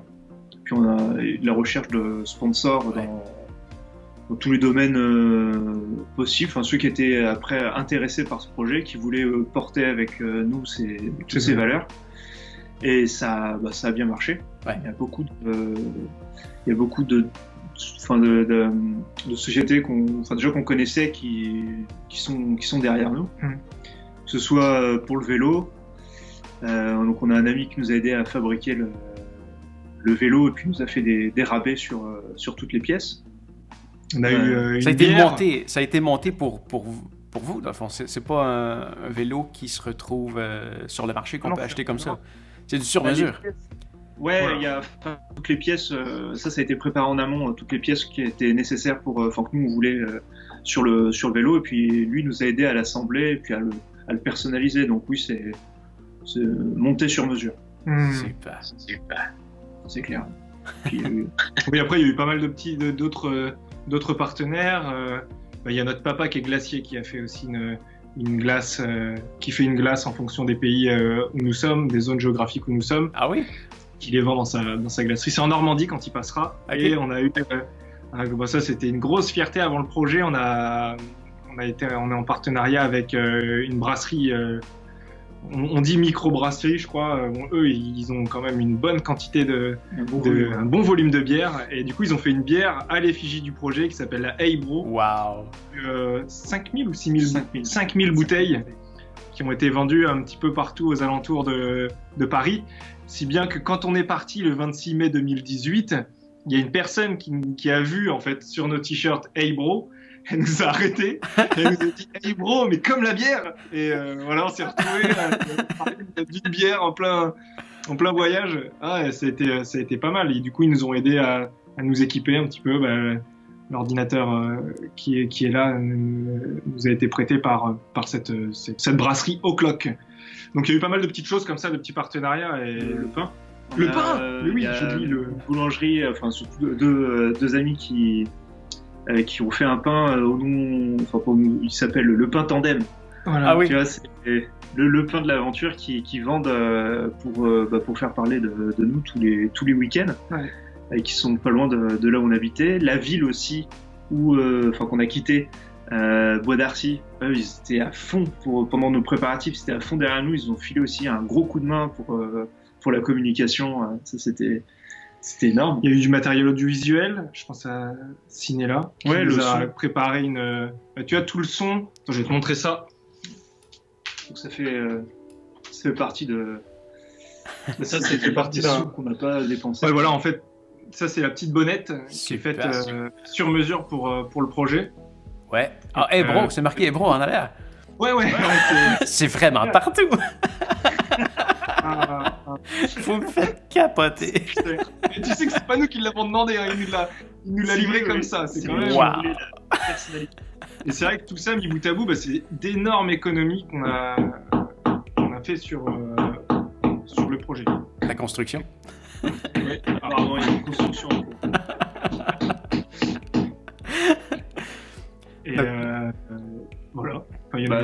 Enfin, ça fait partie du coup de comment on a financé. D'une part nos économies, d'autre part tout ce qui est sponsoring qui nous a bien aidé pour tout ce qui est équipement à décoller. On a aussi l'assurance. Ouais, oui. L'assurance voyageur qu'au Bayava, ils nous ont aidé aussi à. Déjà, on est assuré à moindre coût. Même au Canada, alors qu'on n'y est pas encore. Pareil que c'est cher chez vous. C'est vrai que, Ouais, avec l'euro. Vous pouvez bien parler. Chez vous, c'est cher. Non, tu rigoles, chez nous, ça. Ah, Carrément, nous, c'est une extension, quoi. C'est États-Unis, Canada, c'est dans l'assurance, c'est une extension. Ouais. Faut pas tomber malade chez vous, j'ai l'impression. Enfin, jamais, d'ailleurs, ça serait bien qu'on tombe jamais malade. Ouais. Mais vous allez voir, au Canada, votre euro, il vaut cher. Ah ouais, bon, c'est bien. Ah, c'est pour ça que ça devient plus cher quand on sort. ah oui, je vois. Ouais. Il a énormément réduit là, notre dollar canadien. On n'y est pour rien. C'est pas avec notre voyage à vélo qu'on véhicule qu'on fait varier le cours. Hein. Puis à part ça, qu'est-ce que vous avez comme équipement? Parce que vos images sont super belles. Comme équipement, je l'ai juste là. Sur ces parties, ça va. Donc il y a 2 GoPro déjà. Ok. Bon, une par personne, comme ça permet de prendre pas mal de plans. Puis ensuite, Ça a été en partie financé d'ailleurs aussi par un partenaire, un cabaret d'ailleurs, qui est dans notre... Et ça, c'est le fameux Lumix GH5, que tu connais peut-être, enfin je sais pas avec quoi tu filmes. Je connais plus les Canon. En ce moment, je filme avec une Sony, un caméscope. Et nous sont un peu plus loin. Ouais. J'ai des plus petites caméras. J'ai aussi une GoPro que j'utilise et surtout, soit pour faire des timelapses que je vais laisser dans un coin ou pour la mettre dans ma bouche. Ah oui, qui était... Ouais, pour filmer à la première personne. Mais sinon, non, j'ai une petite caméra Sony, une caméra photo et un caméscope que j'utilise comme webcam. Mais non, c'est ça. Fait que c'est avec ça que vous faites les plus belles images. Il y a deux GoPro, les 6 Black, un GH5 et un drone. Le Mavic Pro, le plus standard, plus populaire des Mavic, on va dire. Ouais. C'est lui aussi que j'ai. Ouais, ça c'est bien ça. Ouais. On était sur la route quand ils ont sorti la suite. Bon. Ouais, je l'ai remplacé. Je l'ai remplacé parce que mon premier a fait défaut. La caméra elle faisait défaut. En plein voyage, là, en plein milieu du voyage, elle s'est mis. Le drone est devenu inutilisable. En même temps, ils subissent quand même. Hein. Sur le vélo, il y a énormément de vibrations, micro-vibrations. Je pense qu'ils sont pas fans. Hein. Je crois que j'aurais dû garder... Il y a un petit support là, pour garder la lentille. Ah ouais. J'aurais dû le laisser dessus. Oui. oui. Oui, je pense aussi que... On le remet tout le temps, ce bout de plastique, parce que ça permet de... Enfin, au moins, elle bouge pas toute la partie, la partie où il y a la caméra. C'est quand même... Je sais plus, j'ai plus son nom, mais bon. Ouais, c'est hyper important. D'ailleurs, tout le matériel audiovisuel, nous, on prend énormément soin pour... rien que l'ordinateur, il est dans plusieurs sacoches, on fait attention à tout ça, parce que ça... Vous avez des backups. Vous avez des backups sur place? Sur place et en France? Je travaille avec 2 disques durs. Je backup tout le temps tout, parce que on n'est pas à l'abri qu'un disque lâche parce qu'il y a des vibrations, ou une chute, ou je ne sais quoi. Ouais. Donc, c'est vrai que c'est une gestion quand même. Ramener du matériel audiovisuel, c'est évident, c'est une gestion. Après, nous, on adore ça. Et du poids et du volume, c'est clair. Si on va ranger ça, elle se plie pas, donc ça prend toute ma sacoche avant, sacoche de guidon, caméra et micro, quoi. C'est un gros quelque chose quand on voyage à vélo, ça. L'équipement audiovisuel, ça prend énormément de place. Ouais. Ça, caméra, microphone, ordinateur... disque dur. Disque dur, les cartes, les sacs, les câbles. Oui, les câbles. On voyage avec pas mal de matos, c'est clair. Mais ça nous permet de garder des très beaux souvenirs puis de partager ça avec tout le monde. Ouais, voilà, c'est ça. C'est la contrepartie. Encore, c'est clair que quand on va regarder ça, nous, plus tard, quand on sera vieux, ça va faire quelque chose, quoi. Mais c'est comme regarder une photo. Enfin, même, admettons, on filmerait pas. Bon, c'est impossible parce que nous, on filme. Enfin, on a toujours été à filmer depuis que notre père a acheté une caméra quand il avait fait un voyage à Pékin. Du coup, on filme tout le temps nos voyages. On en fait tout le temps des micro-montages. Et c'est vrai que quand tu les regardes aujourd'hui, tu rigoles, quoi. C'est trop bien. Ouais. De la même manière que quand tu regardes une photo de je sais pas, d'il y a 10 ans, quoi. Ça t'évoque quand même quelque chose. Ça t'évoque quelque chose, quoi. Ouais. Ça te rappelle plein de choses. C'est Ouais. génial. Plein de choses qu'on peut oublier, puis en le regardant, oh là, on a un souvenir qui nous revient, puis tout en détail, grâce à une photo, une vidéo. C'est génial. Hein. Et puis ce que ça apporte aussi aux gens, nous, sur certaines vidéos, on reçoit des messages assez touchants, quoi. Ça me donne envie de voyager. Enfin, c'est la plus belle chose qu'on puisse nous dire. C'est exactement ce qu'on peut faire, c'est donner envie et de dire, nous, très sincèrement, on avait un salaire standard en France, on n'a pas eu d'aide particulière, on s'est juste donné les moyens d'y arriver, on a fait une recherche de sponsoring, enfin, on a tout fait de manière classique. Bon, on y est arrivé. Ouais. Et il y en a, avec beaucoup moins, ils arrivent à voyager. Oui, tout le monde peut le faire. Tout le monde peut le faire, et certaines personnes, beaucoup trop, et je pense qu'il y en a malheureusement de plus en plus, qui se mettent des barrières, ils ont peur de ne pas passer ce fameux cap, en fait, ce fameux jour où on se dit « Ok, je vais y aller Ouais. ». C'est comme ça, c'est grâce à toi, grâce peut-être aussi à nos vidéos, qu'on arrive à dire « Les gars, yes, c'est facile en fait. Regardez, j'ai des sacoches Hortlieb, mais j'aurais très bien pu faire ça avec un carton ou une cagette, et puis ça passe très bien. » Ouais. Les gens se donnent beaucoup de barrières, se mettent beaucoup de barrières, et au final, non, c'est super facile, quoi. Je pense qu'il faut juste pas trop réfléchir. Faut se lancer, le noter dans un carnet, se dire ok, c'est bon, je fais, c'est ce rêve qui m'attire, je veux faire ce voyage, je veux le faire à vélo. Une fois que ça c'est clair dans ta tête, le reste viendra tout seul. Ouais. Et ça en plus, ce qu'on prend énormément de voyages avec rien. Enfin, soit rien dans le sens où ils n'ont pas beaucoup investi dans leur vélo et dans leur équipement. Puis on voit des personnes, leur sacoche, c'est des bidons. C'est génial, ça. Ouais. Ça bluffe. Enfin, ils voyagent vraiment avec rien. Ils ont pas peur, mais dans la tête, c'était là. Ok, je vais voyager. À partir de là, tout se trouve. Tout se trouve. Ça peut être les équipements. Après, une fois qu'on est parti, ça coûte pas cher. Une fois que t'es sur la route, t'as plus qu'à manger. Si t'as une tente de 3 trucs avec toi, t'es prêt à faire du bivouac, t'as plus qu'à gérer ta nourriture. Ouais. C'est tout ce que t'as à payer par jour, au minimum. C'est quand même... Ça change du logement, de l'assurance, de l'électricité, de l'eau, des transports en commun, de la voiture, de l'essence. Là, j'en ai... Vraiment. Là, des fois, il y a des jours où on dépense 2 €. Hein. C'est même 0. Et des fois, c'est 0. Parce que les gens offrent.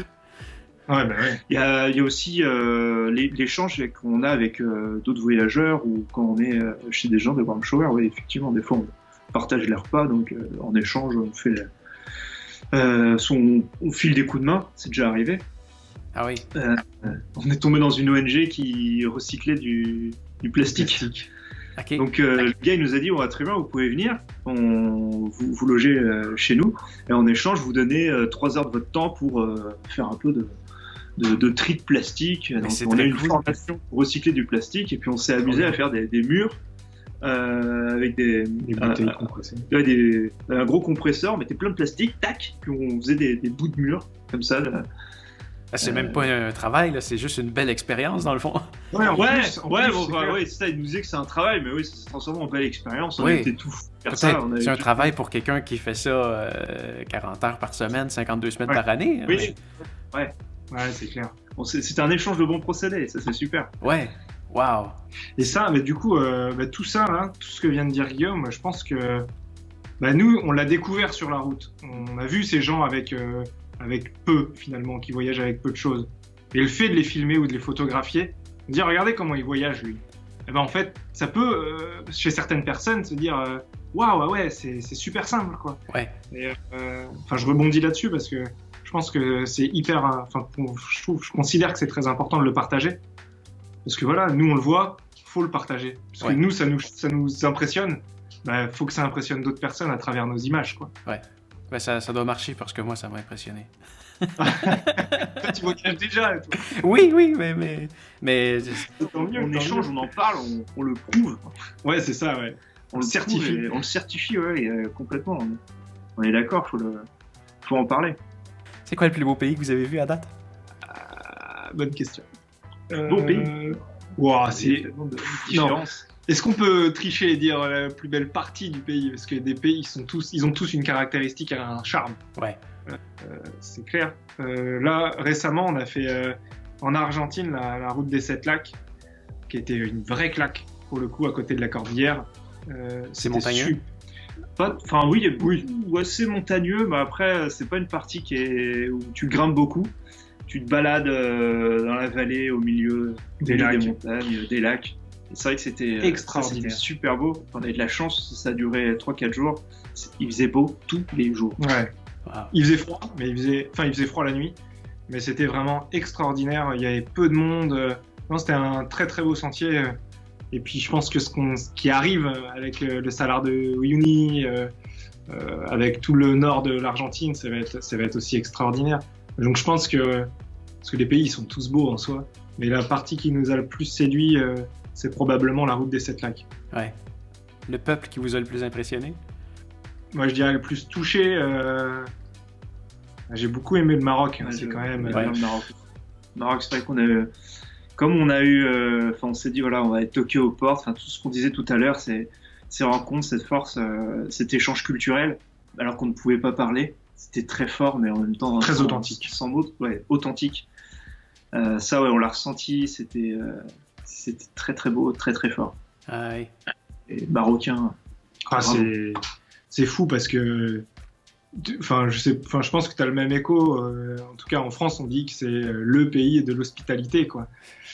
On parle pas. C'est peut-être parce que c'est plus loin. On parle pas beaucoup du Maroc au Canada. D'accord. En tout cas, en France, aussi parce qu'il y a quand même une relation forte entre la France et le Maroc. Mais c'est vu comme le pays de l'hospitalité. Nous, on le savait, on y est déjà. Moi, j'y suis déjà allé 2 fois, Guillaume 1 fois. Bon, on était plus dans une ambiance, comme je te disais tout à l'heure, on voyage, donc ça va plus vite et t'as moins le temps de prendre le temps avec certaines personnes. On n'était pas à vélo. Là, quand on s'est retrouvé vraiment dans la campagne, au milieu de 3-4 maisons, parce qu'il y a 3-4 maisons, mais surtout le Maroc. Hein. Faut savoir qu'au Maroc, t'es jamais, on va dire, tranquille. Enfin, il y a toujours quelqu'un. Okay. Et quand tu toques à la porte de ces personnes-là, là, t'as la force vraiment du Marocain qui t'accueille, quoi. C'est super sympa. Ouais. À vivre. Quelque chose qu'on retrouve pas ailleurs. Différemment, on apprend pas autant. Ouais, il y a quelque chose d'unique qui est vraiment appréciable. Enfin, on a passé on est quand même resté quasiment 2 mois au Maroc, et c'était 2 mois très très riches. Wow. Chaud, Mary. C'est très chaud. On a transpiré. Oui. C'est quoi, des 35, 40 degrés? 35, oui, 40. 40, on l'a peut-être eu, mais plutôt au Brésil. Oui. Au Brésil, c'est là où on a eu vraiment le plus chaud, quoi. C'est très très chaud. Quelque chose qui est impressionnant aussi quand on parcourt une grande distance, c'est de voir les changements climatiques, de voir aussi les changements de couleur. Ouais, de végétation. Mais nous, on n'est pas. Pardon, vas-y. Il y avait quand je suis parti des Pays-Bas jusqu'à la Norvège, je voyais qu'en montant, c'était incroyable à chaque jour comment est-ce qu'il y avait de moins en moins d'heures d'ensoleillement par jour. Ah ouais, ça doit être fou ça. Ouais, les journées étaient de plus en plus longues en fait. Ah, longues. Oui, ils étaient de plus en plus longues. Oui. J'arrivais dans un temps de l'année où est-ce qu'il faisait jamais noir. Il y avait jamais. Ah! Oui. Oui, c'est quelque chose ça. Il faisait. Et tu fais quoi? Tu pédales tout le temps? Comment est-ce que tu t'arrêtes? C'est spécial. C'est spécial parce que sur le coup, on s'en rend pas compte. Quand on est toujours au même endroit, on se dit le soleil est en train de se coucher. Bon, il est 20h. Hein. Ça change tranquillement au cours de l'année, mais là. Au début, je sais pas, j'y vais approximativement. Peut-être que dans les Pays-Bas, il devait se coucher à 20h, mais à la fin, il se couchait, mais il faisait toujours clair. Fait qu'il y a des moments où, on regarde plus l'heure, puis j'arrive dans une épicerie pour aller me chercher quelque chose à manger, puis c'est fermé. Je me dis, voyons, il ferme donc bien de bonne heure ici. Je regarde l'heure. Eh bien, il est 10h30. C'est fermé, ça fait longtemps. Mais juste parce qu'il fait toujours clair. Ah, ça doit être une sacrée expérience, ça. Oui, mais probablement que les gens qui vivent là, j'imagine qu'ils doivent s'habituer. Je sais. Mais le cycle, mon corps me disait, je veux pas aller me coucher, je suis pas fatigué, il fait encore clair dehors. Il y a vraiment un lien qui est fait avec notre cerveau, avec l'éclairage, que bon, il fait clair, il fait jour, on reste réveillé, il fait noir, on va se coucher, mais là, même à minuit, j'ai pris des images, vous regarderez à Bergen, la dernière journée du voyage. Je suis sorti dehors, je pense qu'il était minuit. C'est comme si le soleil venait de se coucher, là, peut-être une demi-heure. Il reste encore un certain éclairage. Mais ils ont le contraire aussi, que j'ai pas vécu, que là, le soleil se lève pas pendant des mois. Tu dors. Donc, ouais, non, puis j'étais dans le sud de la Norvège. Donc, dans le nord, eux, ils ont vraiment des bouts où est-ce que là, ils se couchent pas du tout, ou ils se lèvent pas du tout. Ouais, là, c'est bien compliqué de dormir tout le temps. Ouais. Mais ça, ouais, on l'a pas. Je sais pas si on le verra, mais j'aimerais bien vivre ça. Vivre ça, ouais, cette sensation-là. Est-ce qu'on roulera à 24 heures? Souvent, nous, ce qui nous arrête, c'est ça, c'est l'arrivée de la nuit. Surtout ici au Chili, ça c'est un peu plus court. Ouais. C'est ce qui nous arrête. Ah bah là, ouais, en ce moment, les journées sont courtes parce que le soleil il se lève à 8h et il se couche à je crois 18h. Ouais, il se couche à 18h. Se couche à 18h. Donc ouais. On a voilà, ça on est 10h. Ouais. 10h et ça va vite. Ça va super vite. Ouais. Alors qu'avant quand on était au Brésil, on avait s'il se levait à 6h et se couchait à 22, enfin ça n'a rien à voir. Tranquille. Ouais. Mais là, après, c'est quand même très au sud, fait que je pense que c'est à peu près le même. Ça doit être une région du monde qui reçoit à peu près la même quantité de. Ouais. Qui a un peu la même chose que la Norvège. Fait que probablement que si vous allez encore plus au sud que où est-ce que vous êtes en ce moment, il y aurait le même principe. Puis j'ai regardé, Après, il y a des régions où ça va super vite. Là. Disons, dans le nord de la Norvège, la partie où est-ce que ils ont aucun éclairage pendant des semaines, voire des mois, la première journée qu'ils ont de l'éclairage, ils gagnent 15 heures de soleil. Puis en l'espace de 4 jours, ils se ramassent avec quelque chose comme 2 heures d'ensoleillement. 4 jours avant, il n'y en avait pas. Oui. Ouais, incroyable. Oui. Ah ouais. Faut partir en vacances dans le sud. Mais je crois que c'est là-bas où il y a des taux de suicide particuliers à cause de ça. Oui, ça a l'air que je me faisais dire par les gens qui vivent là que ça crée beaucoup de c'est quoi le mot?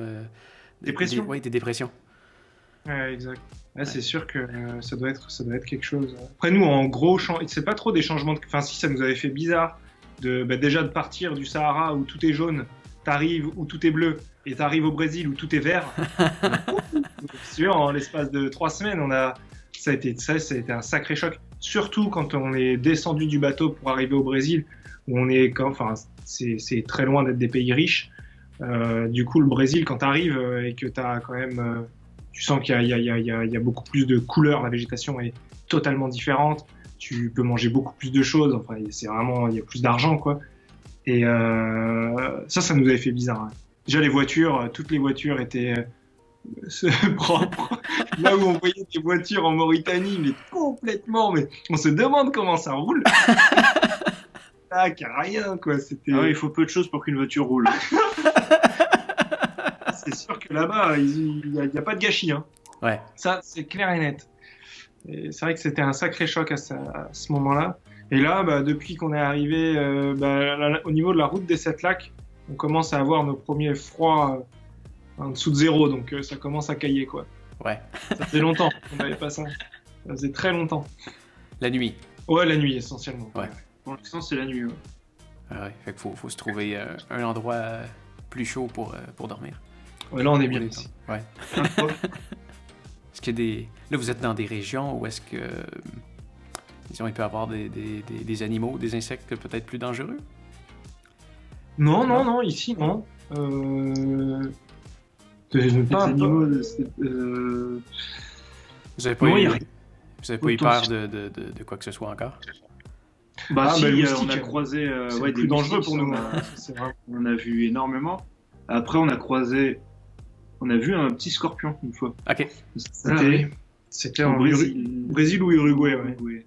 Mais en soi, non, mais vraiment ce qui nous fait vraiment peur, c'est ce que peut véhiculer le moustique. On se protège souvent des piqûres de moustiques. Ouais. Parce que on n'est pas à l'abri d'une maladie. Je sais pas, ça peut être le Zika, chikungunya, enfin tout ça. Et ça peut être fatal. Hein. Ça peut être ou la dengue, voire dans des cas extrêmes, ça peut te bloquer 1 mois. C'est fatal. Et puis tu peux même en mourir. Donc le moustique reste pour moi le pire de tout parce que c'est celui qu'on rencontre le plus souvent, qui est en plus qui vient en nombre, tandis qu'un serpent ou je sais pas, on a vu des mygales, tu vois. Enfin. C'est dans l'absolu, ça fait pas peur tant que tu l'énerves pas, quoi. Ok, c'est bon. Ou qu'il rentre pas dans la tente. Ouais, faut pas qu'il rentre dans la tente. L'horreur. On fait attention à ça. Enfin bon, là, c'est rare d'en voir vu les températures. Bon, c'est ce genre de bêtes là, ils sont tous planqués. Mais on en a vu quelques-uns, des serpents et des mygales entre le Brésil jusqu'à l'Argentine. On en a croisé un tout petit peu, sur moins que les moustiques. Ah oui. Moi, j'avais eu la fois où j'ai eu le plus peur, c'était au Japon. Je m'étais fait prendre par la noirceur. C'était la première journée de vélo que j'allais faire. Dans le fond, je me rendais jusqu'à la pointe la plus au sud. Puis je prévoyais aller faire du camping à la pointe pour partir là le matin. Puis au Japon, c'est surtout dans le sud, il y a soit de la route, des maisons ou de la végétation. C'est une jungle. Donc j'étais sur une route à la noirceur totale, en plein milieu de la jungle. Puis je me mets à entendre des... Je me retourne pour regarder un peu, puis j'entends... Il y avait un ours. C'était un ours. Ah oui. Ouais, là, c'est danger, là. Puis là, j'étais en train de monter une côte avec mon vélo de 50 kilos. Et j'ai jamais autant pédalé de ma vie. Ah ouais, donc du coup, t'as fui, quoi. Ah oui. Mais certains disent qu'il faut foncer. Mais après coup, je pense que lui aussi a eu peur. Ouais, c'est pour ça qu'il nous attaque. C'est parce qu'ils ont peur, en fait. Non, je pense qu'il a fui, lui aussi. Je le voyais pas, je l'ai pas vu, je l'ai juste entendu. Puis je l'ai entendu partir en courant, mais il me courait après, tu sais, mais je pense qu'il est parti dans une autre direction puis qu'il a eu peur de moi. Mais je voyais rien, j'avais ma lumière qui éclairait en avant, mais partout autour de moi, je voyais rien. Ah non, ça... Oh, le truc flippant! Ouais. Puis je me disais, mais là, moi, je m'en vais faire du camping au bout, là, c'est pas loin d'ici, là. Non. Puis finalement, il y avait un hôtel juste à côté de la pointe. J'étais tellement content. Oui, c'est clair, j'avoue, en sécurité totale. Et t'as pas eu de problème avec les chiens au Japon? Les chiens? Ouais. Non, il n'y a pas de chiens errants qui t'aboient dessus, qui courent. Ok. Non. C'est bon, c'est à la limite, nous. Enfin, c'est un problème quotidien, mais il y a quand même énormément de chiens qui nous coursent, quoi, ça. Ah oui? Ah ouais. Enfin, je pense que c'est le problème de 90% des cyclos, quoi. En fonction des pays, probablement, mais on s'est fait attaquer pas mal. Enfin, attaquer. Le chien de course, parce que on sait pas trop si il a peur, enfin, il y a un truc qu'il aime pas, en tout cas, dans le vélo. Il y en a qui disent que c'est l'oscillation de la roue aussi. Ok. Ah mais, ouais. le chien, il t'aboie dessus, et tous les jours. C'est classique, quoi. Ah ouais. Ben, en voyage, ça m'est jamais arrivé.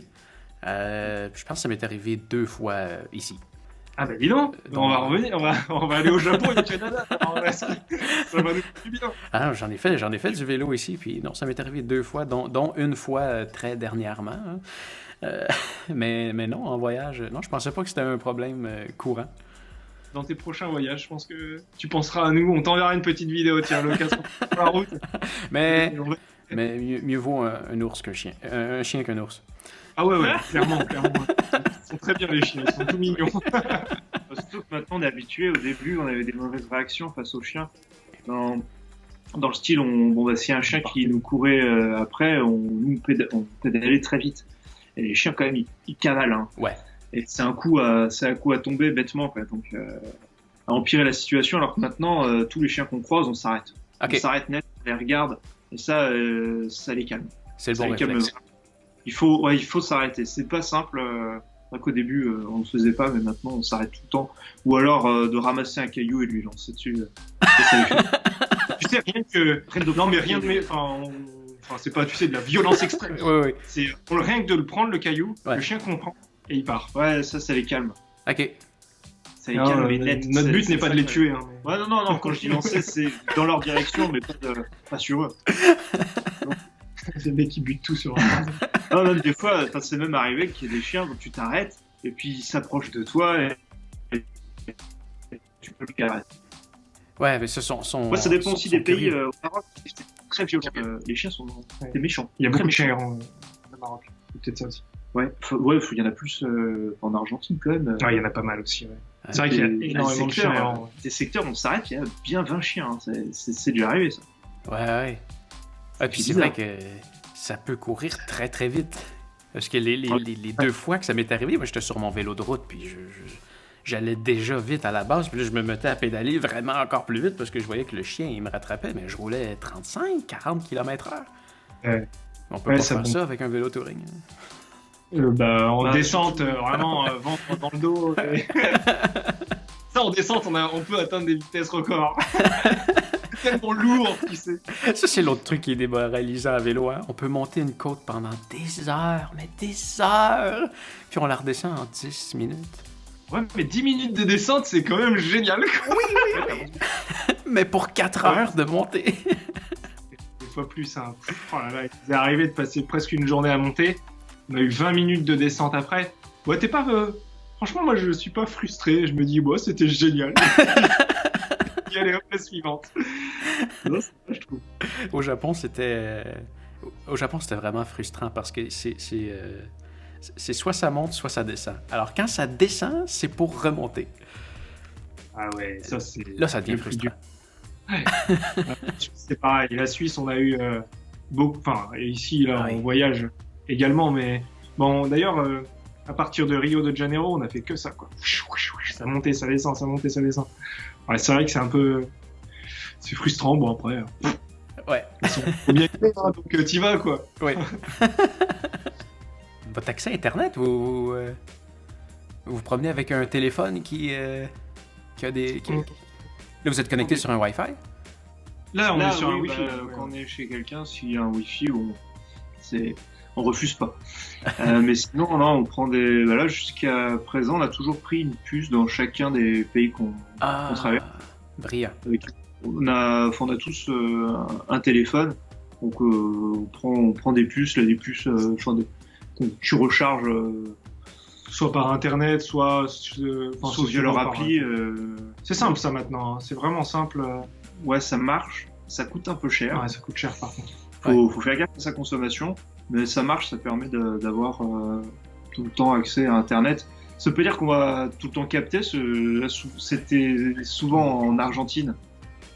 Dans les villes, on captait, mais on sortait au bout de 5 km, plus rien. C'est clair. Plus rien de chez plus rien. Ouais. Donc c'est pratique. C'est pratique, mais cher. Et ce qui était fort, c'est au Maroc, on captait la 4G, mais dans tout le pays. Mais dans des endroits, dans le Sahara. Oui. C'est incroyable. Tu sais, ils ont posé une antenne quelque part, et il y a tellement rien que du coup, il n'y a rien qui fait obstacle aux ondes. Ouais. Et on a capté la 4G tout le long, en pleine tempête, enfin des trucs, c'est improbable, quoi. Improbable. Incroyable. Ouais. Est-ce qu'il me restait quelque chose? On en a dit beaucoup. C'est la plus longue interview que nous avons. Mais ça passe vite. C'est chouette. Ça passe vite. Ouais, ça passe super vite, c'est clair. Je sais pas quelle heure il... Est-ce que c'est la première que vous faisiez avec quelqu'un qui voyage? Je crois. Hein. Bah, il y a eu... C'est peut-être ça aussi. Avant. Ah oui, il y a eu une cyclo, mais bon, c'était plus court. Quoique, c'était long aussi. Ouais, en fait, oui, c'est... Je pense que quand t'es cyclo, il doit y avoir un truc, un échange particulier, parce que t'as vu déjà des voyages, donc du coup, on se pose des questions comme si on se rencontrait dans la rue, quoi. Ouais, exact. Et puis vas-y, on y va, quoi. C'est pour ça. Ouais, on a fait le tour, je crois. En tout cas, de ce que j'avais, je pense qu'on en a même fait plus. Ah bah, c'est super. De toute façon, c'est très complet. Ça fait plaisir de reparler de tout ça. C'était Avec vraiment un génial. Oui. Quand est-ce qu'on pédale ensemble? C'est clair. Ben, pourquoi vous passez pas vers Montréal?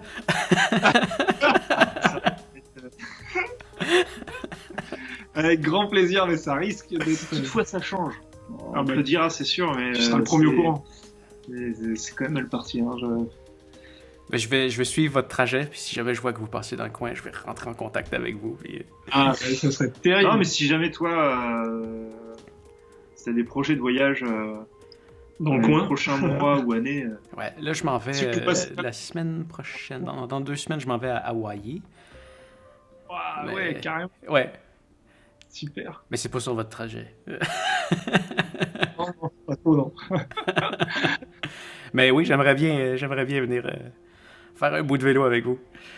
ça c'est super. C'est génial. Super, avec grand plaisir. Ouais. Si on a moyen de trouver un endroit et un créneau, Ouais. bah faisons ça. C'est vrai, j'ai vu, vous avez un autre frère, hein?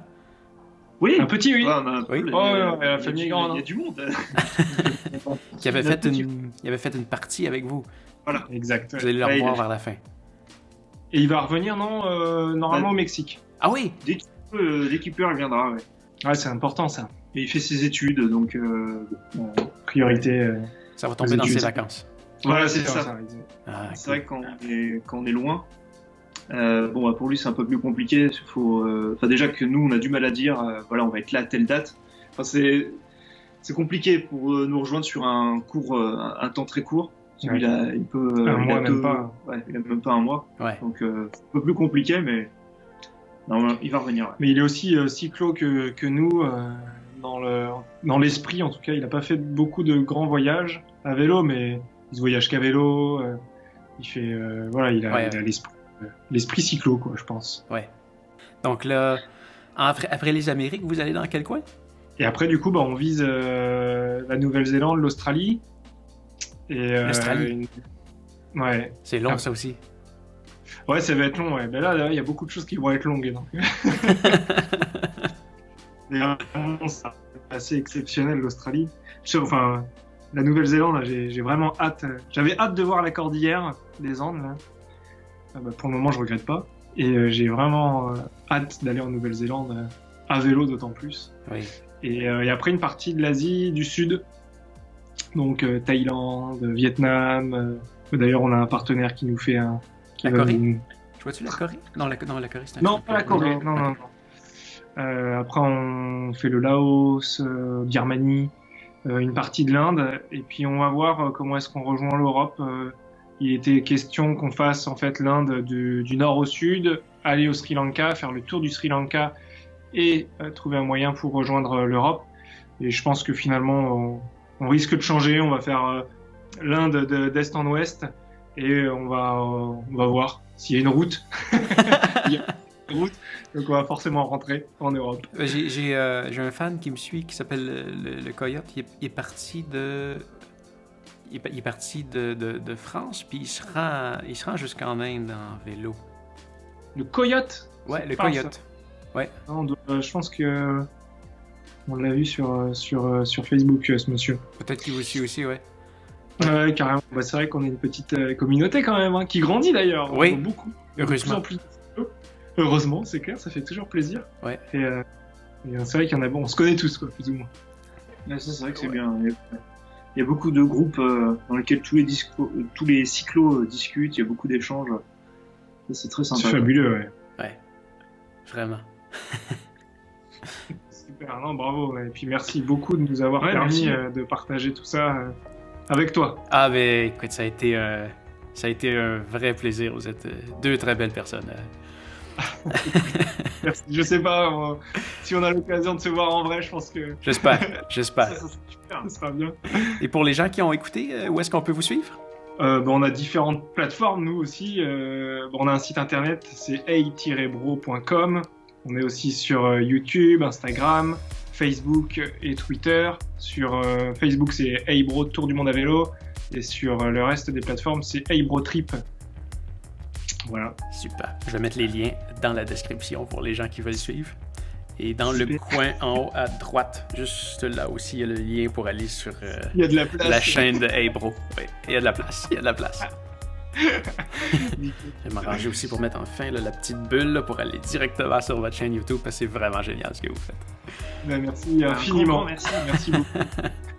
Écoutez, on pourrait se reparler dans un an. Je suis certain qu'on pourra en faire un autre. Ah bah ouais, il doit y avoir d'autres choses. Ça serait intéressant, ouais, d'ailleurs. Ouais. Ce serait super intéressant de faire ça. Dans 2 ans, dans un an, vous allez être rendu... Vous allez être rendu où dans un an?